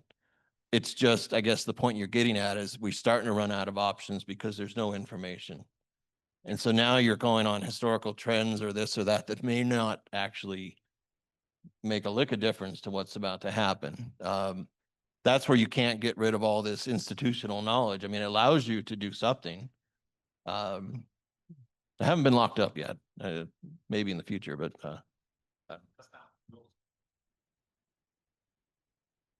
How does improved snowpack knowledge intersect with your typical operation? Has it shifted the burden of uncertainty in your processes?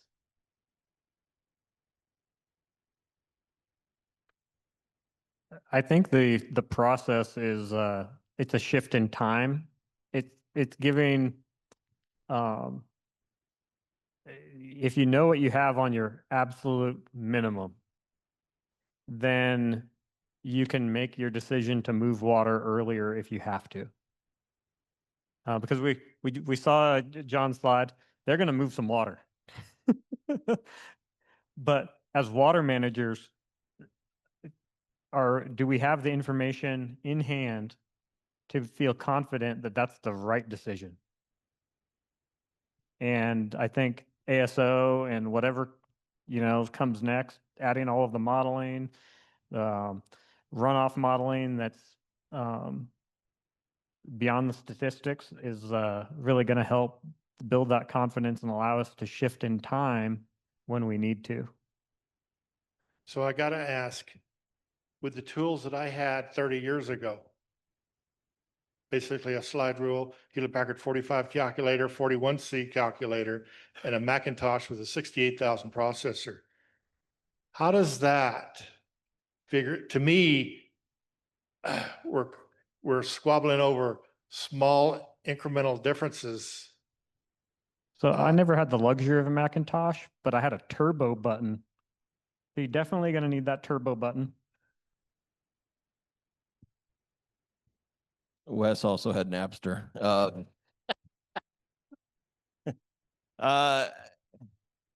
Well, you know, part of your question was where's the uncertainty? You know, having something like ASO now, Mother Nature's tricky, right? She's got all kinds of levels of uncertainty. In no uncertain terms. Right. And I feel like for us, you know, ASO has helped us say, okay, we don't 100% have this under control, but we have it pretty close, this snowpack thing.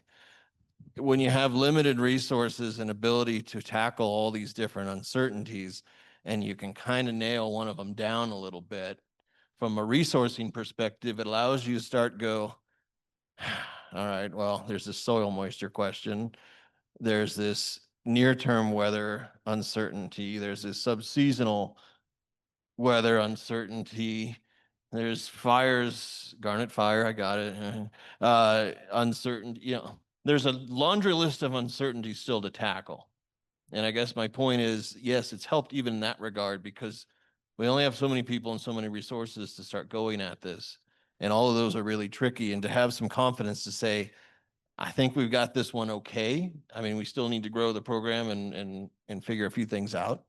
But at least if we're reducing the number of uncertainties that we have, we're moving in the right direction.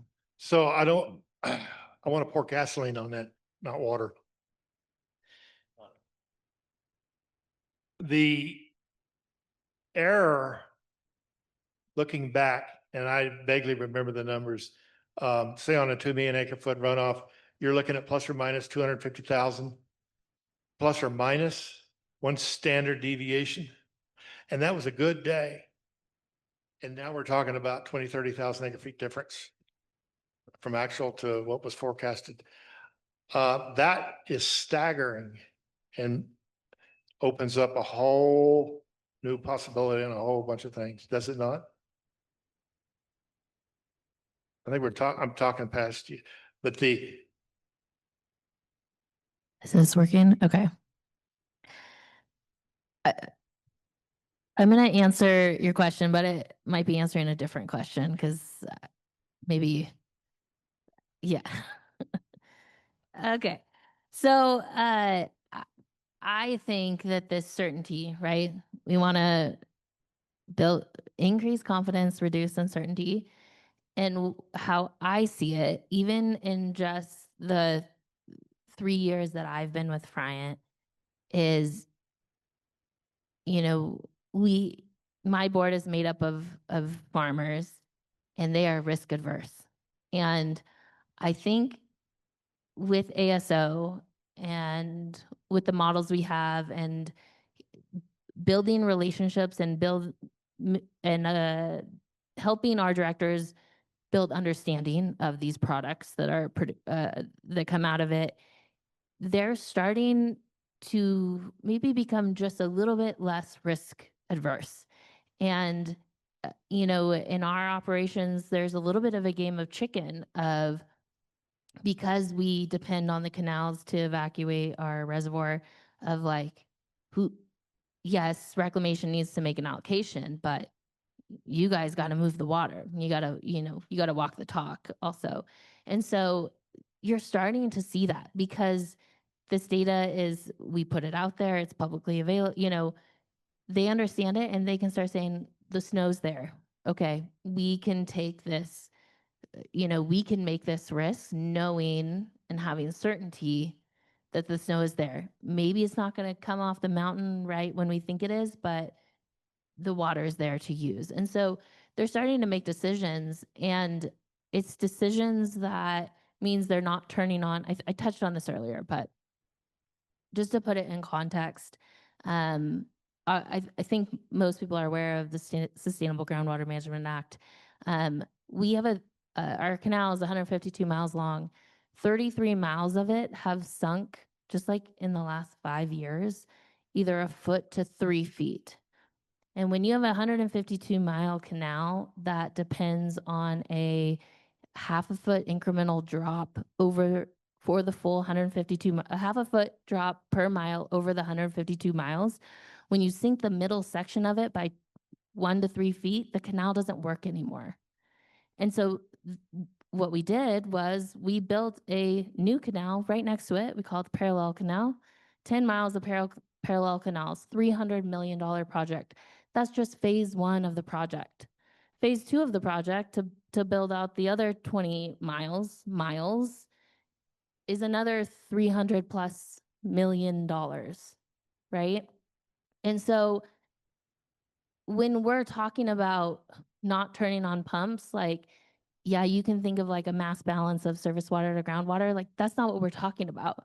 We're talking about the ability, like, cool, there's snow in the mountains, but if we can't deliver it, it doesn't matter. So that's like the decisions that are being made and the importance of the confidence and the certainty that ASO is providing in our forecasts. So I want to build on that. This next question here, and I cut 3 of you off. What does your vision of the ASO program look like over the next 10 years then? All 4.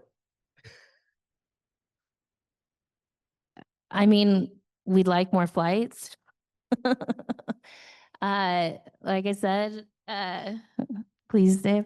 Like we said, and I think people have touched on, it's all about the relationships. Like, continue building our relationships with the fabulous models, the physical models, and those teams that lead those models. That's been critical.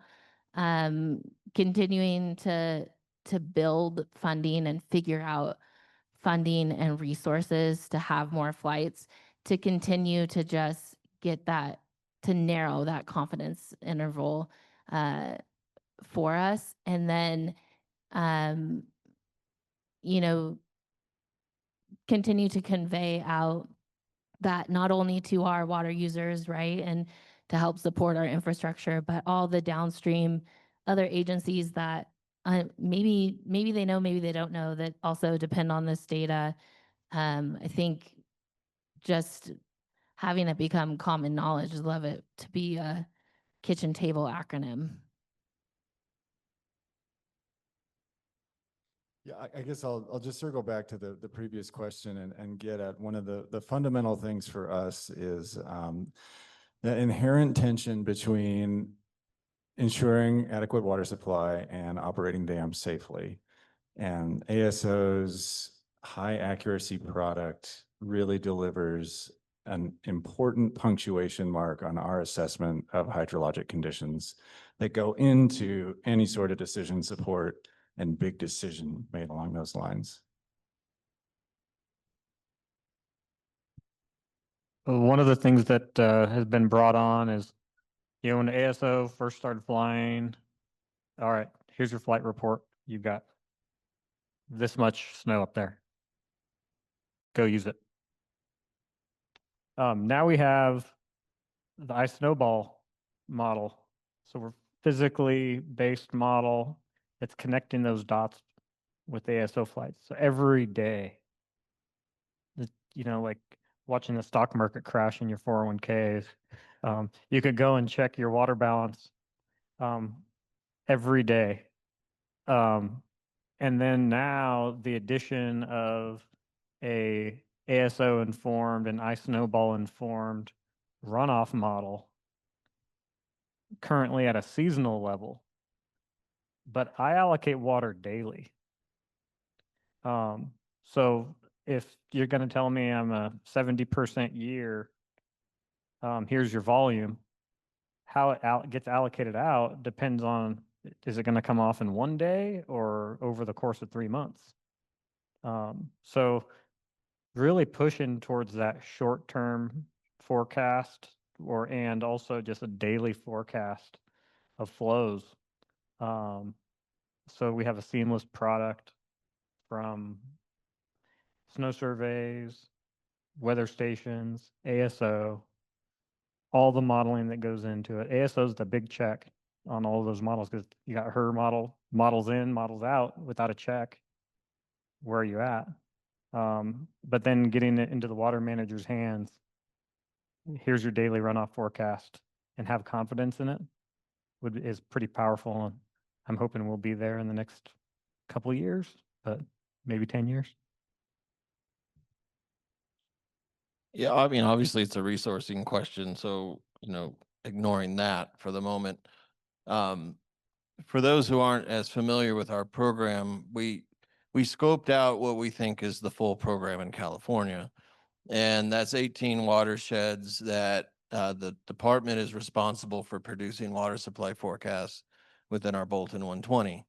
So that's the Trinity and the Shasta basins up north, all the way down to the Kern. And then on the east side, the Truckee, Carson, and Walker rivers. And we spec that out at 8 flights a year.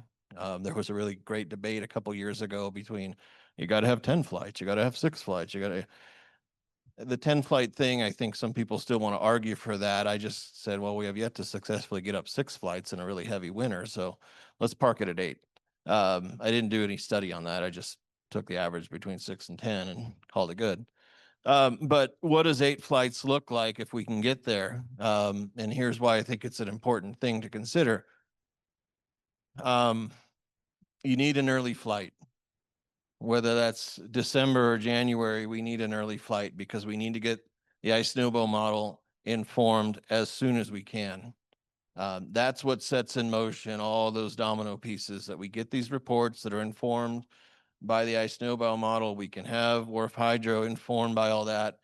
All right, so now you're down to 7 more flights. You probably want to leave one to a snow off. That would be great, right? That's what I've heard from the experts. Somewhere near the snow off. So we're talking June, July, to get a snow off flight to verify that, yes, indeed, there is no more snow. In heavy years, that might be August. That leaves you now with 6 operational flights. February 1st, March 1st, April 1st. 3 more left to get your snow melt.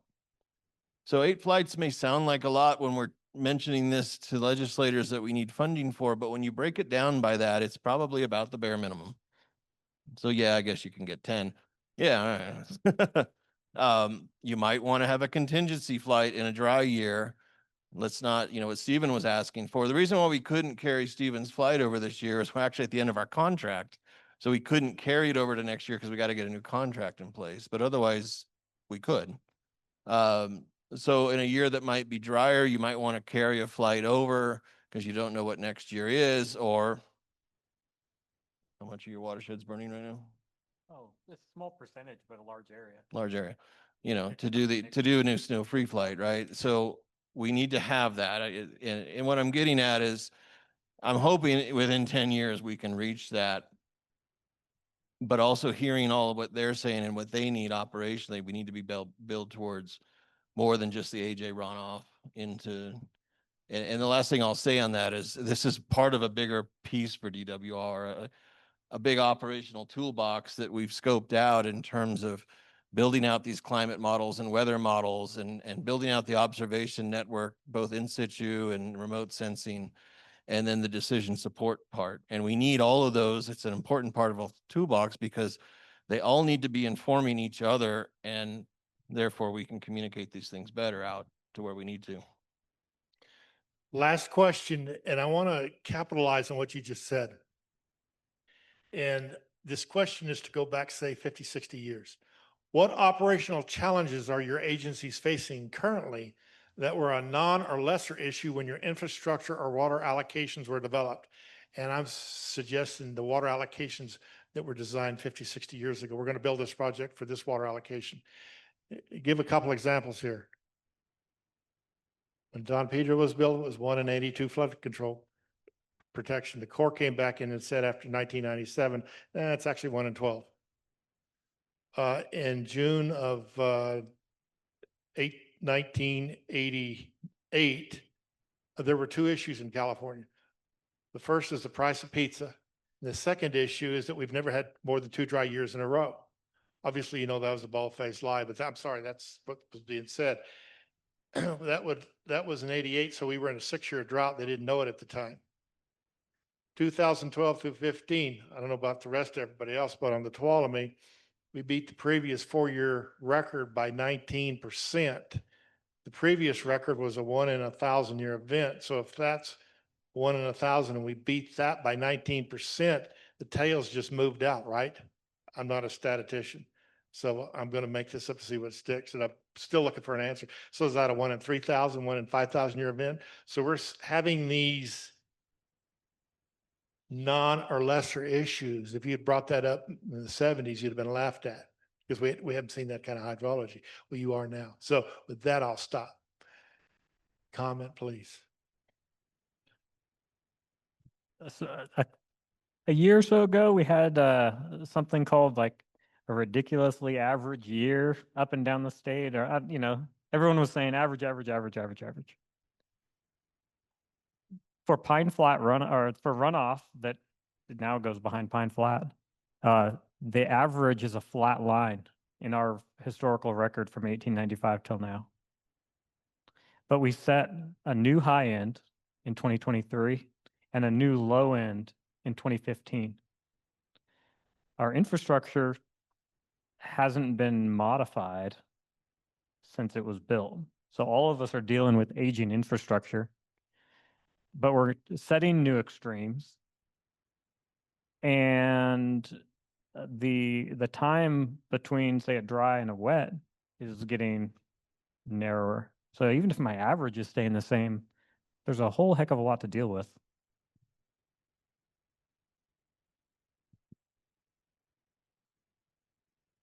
Yeah, perhaps the biggest lurking fear for most of us in this room is that floods will likely become much, much larger.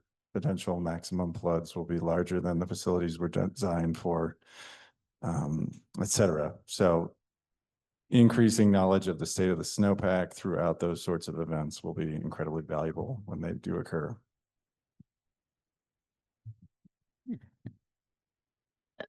I mean, I agree with what's already been said, and I think that there's this might not be the right word, but it's the one I'm going to use, is reckoning with water users and water managers to some extent on, Dave, you said it, like climate's changing under our feet, regulations are changing under our feet, and the way the demand curves of 5 years ago, 10 years ago, 60 years ago just aren't the same anymore.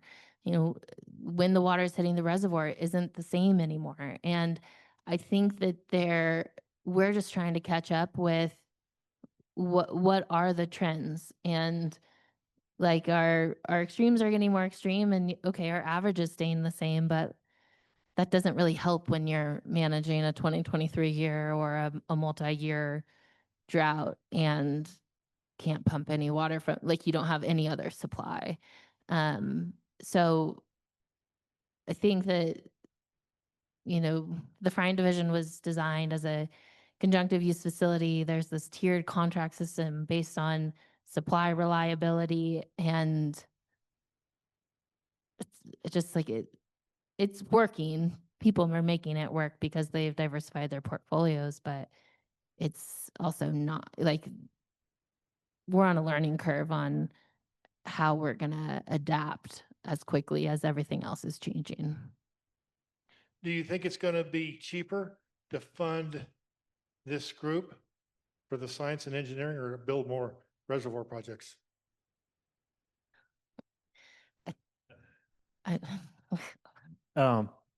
Building is really hard. You end up trembling on somebody.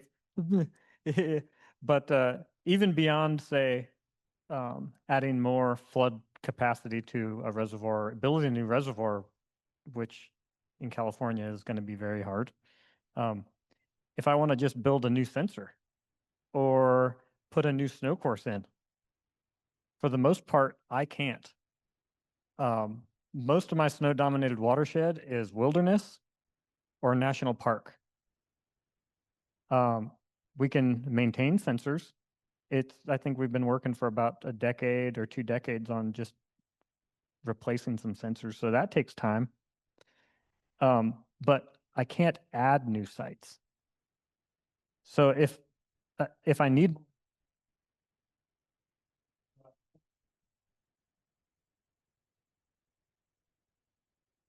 1,200 square miles of snow shed, if I say need 40 of them, I cannot add them, but I can fly. There's no other solution except technology? Correct. Yeah. No, well, it was touched on, you know, we're not going to be building too many new reservoirs, right? I mean, maybe there's 1 or 2 in the pipe works that are off-stream storage, keyword. How do you fill an off-stream reservoir? Well, you got to kind of have to know what's coming down the mainstream that you know you can put it over into off-stream. Within California, we've got momentum, I guess. We've got hope that we can build our Delta conveyance facility, which is trying to route the water from the north part of the state around the Delta, you know, into the state and federal projects.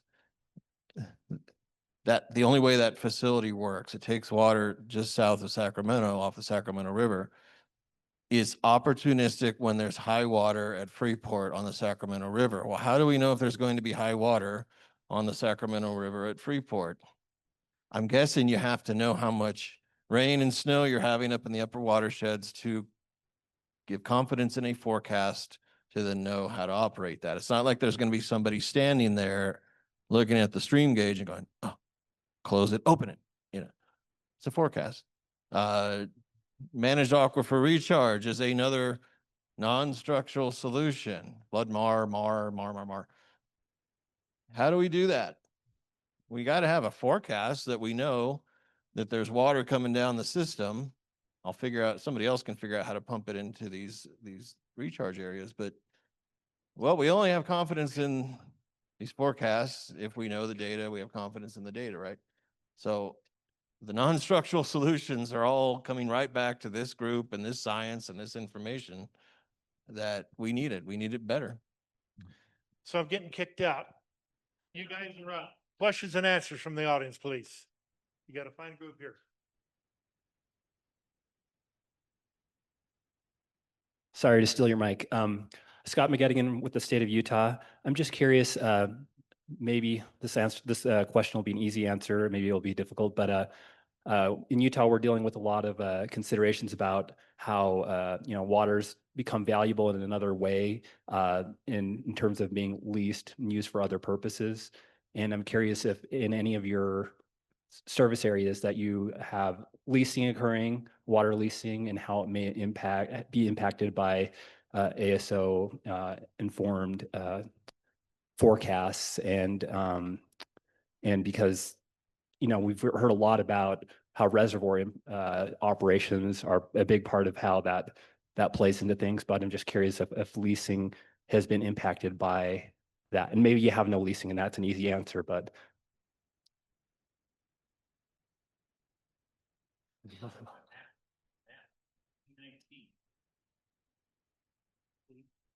water leasing is water, well, I guess, maybe that's why. So I think water rights that are, leased for another purpose other than what had been, that.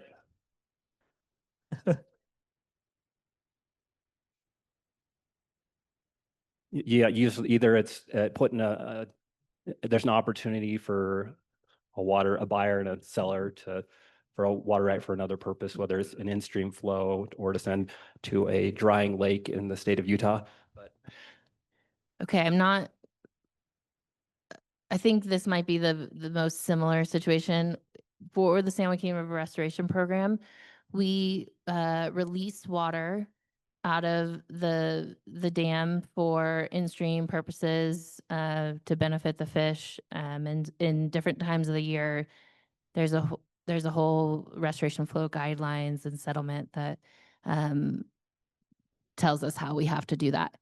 But that water, after it goes through the San Joaquin for the purpose of the fish, is able to be recaptured. So pumped out of the water pump out of the river at a different point and recaptured and then recirculated or conveyed for water supply use. So it's not, someone's not paying us for that water. It's water that's mandated through a settlement, but there's like those molecules get to be used twice in the system. I don't know if that's probably not exactly what you're saying, but not entirely, but yeah. I think every river is unique, and the Kings River being one of them. I have 28 member units, and each member unit has an allocated storage area within our reservoir. Natural flow every day. He gets his share. She gets her share. He has a bucket of a certain size. So once his bucket's full, he has to do something with his water. So these forecasts for daily forecast, what is the hydrology going to be over the next 3 months, would help Dave determine when he needs to start running his water. And when we get into a full reservoir, that means everybody's bucket is full. That happens too early, then the Corps comes in and tells everyone to empty their buckets. And then we have a procedure for that as well. But it's the information that we would get, and then the more precise we can be on what the future is going to have for runoff and on our river will give our units the opportunity to decide when they need to move water earlier, if they want to trade water. That's all really up to them. I just have to compile it all. I think that'll do it then. Thank you all. Appreciate it. Yeah, thank you, Wes, for moderating such a great panel, and thank you to this panel of true legends. So one more time. And it looks like Wes has pickled some vegetables for everyone on the panel, so that's very nice. Right now, we'll be going into some networking and discussion. Please feel free to migrate towards the back. There's some snacks and some beverages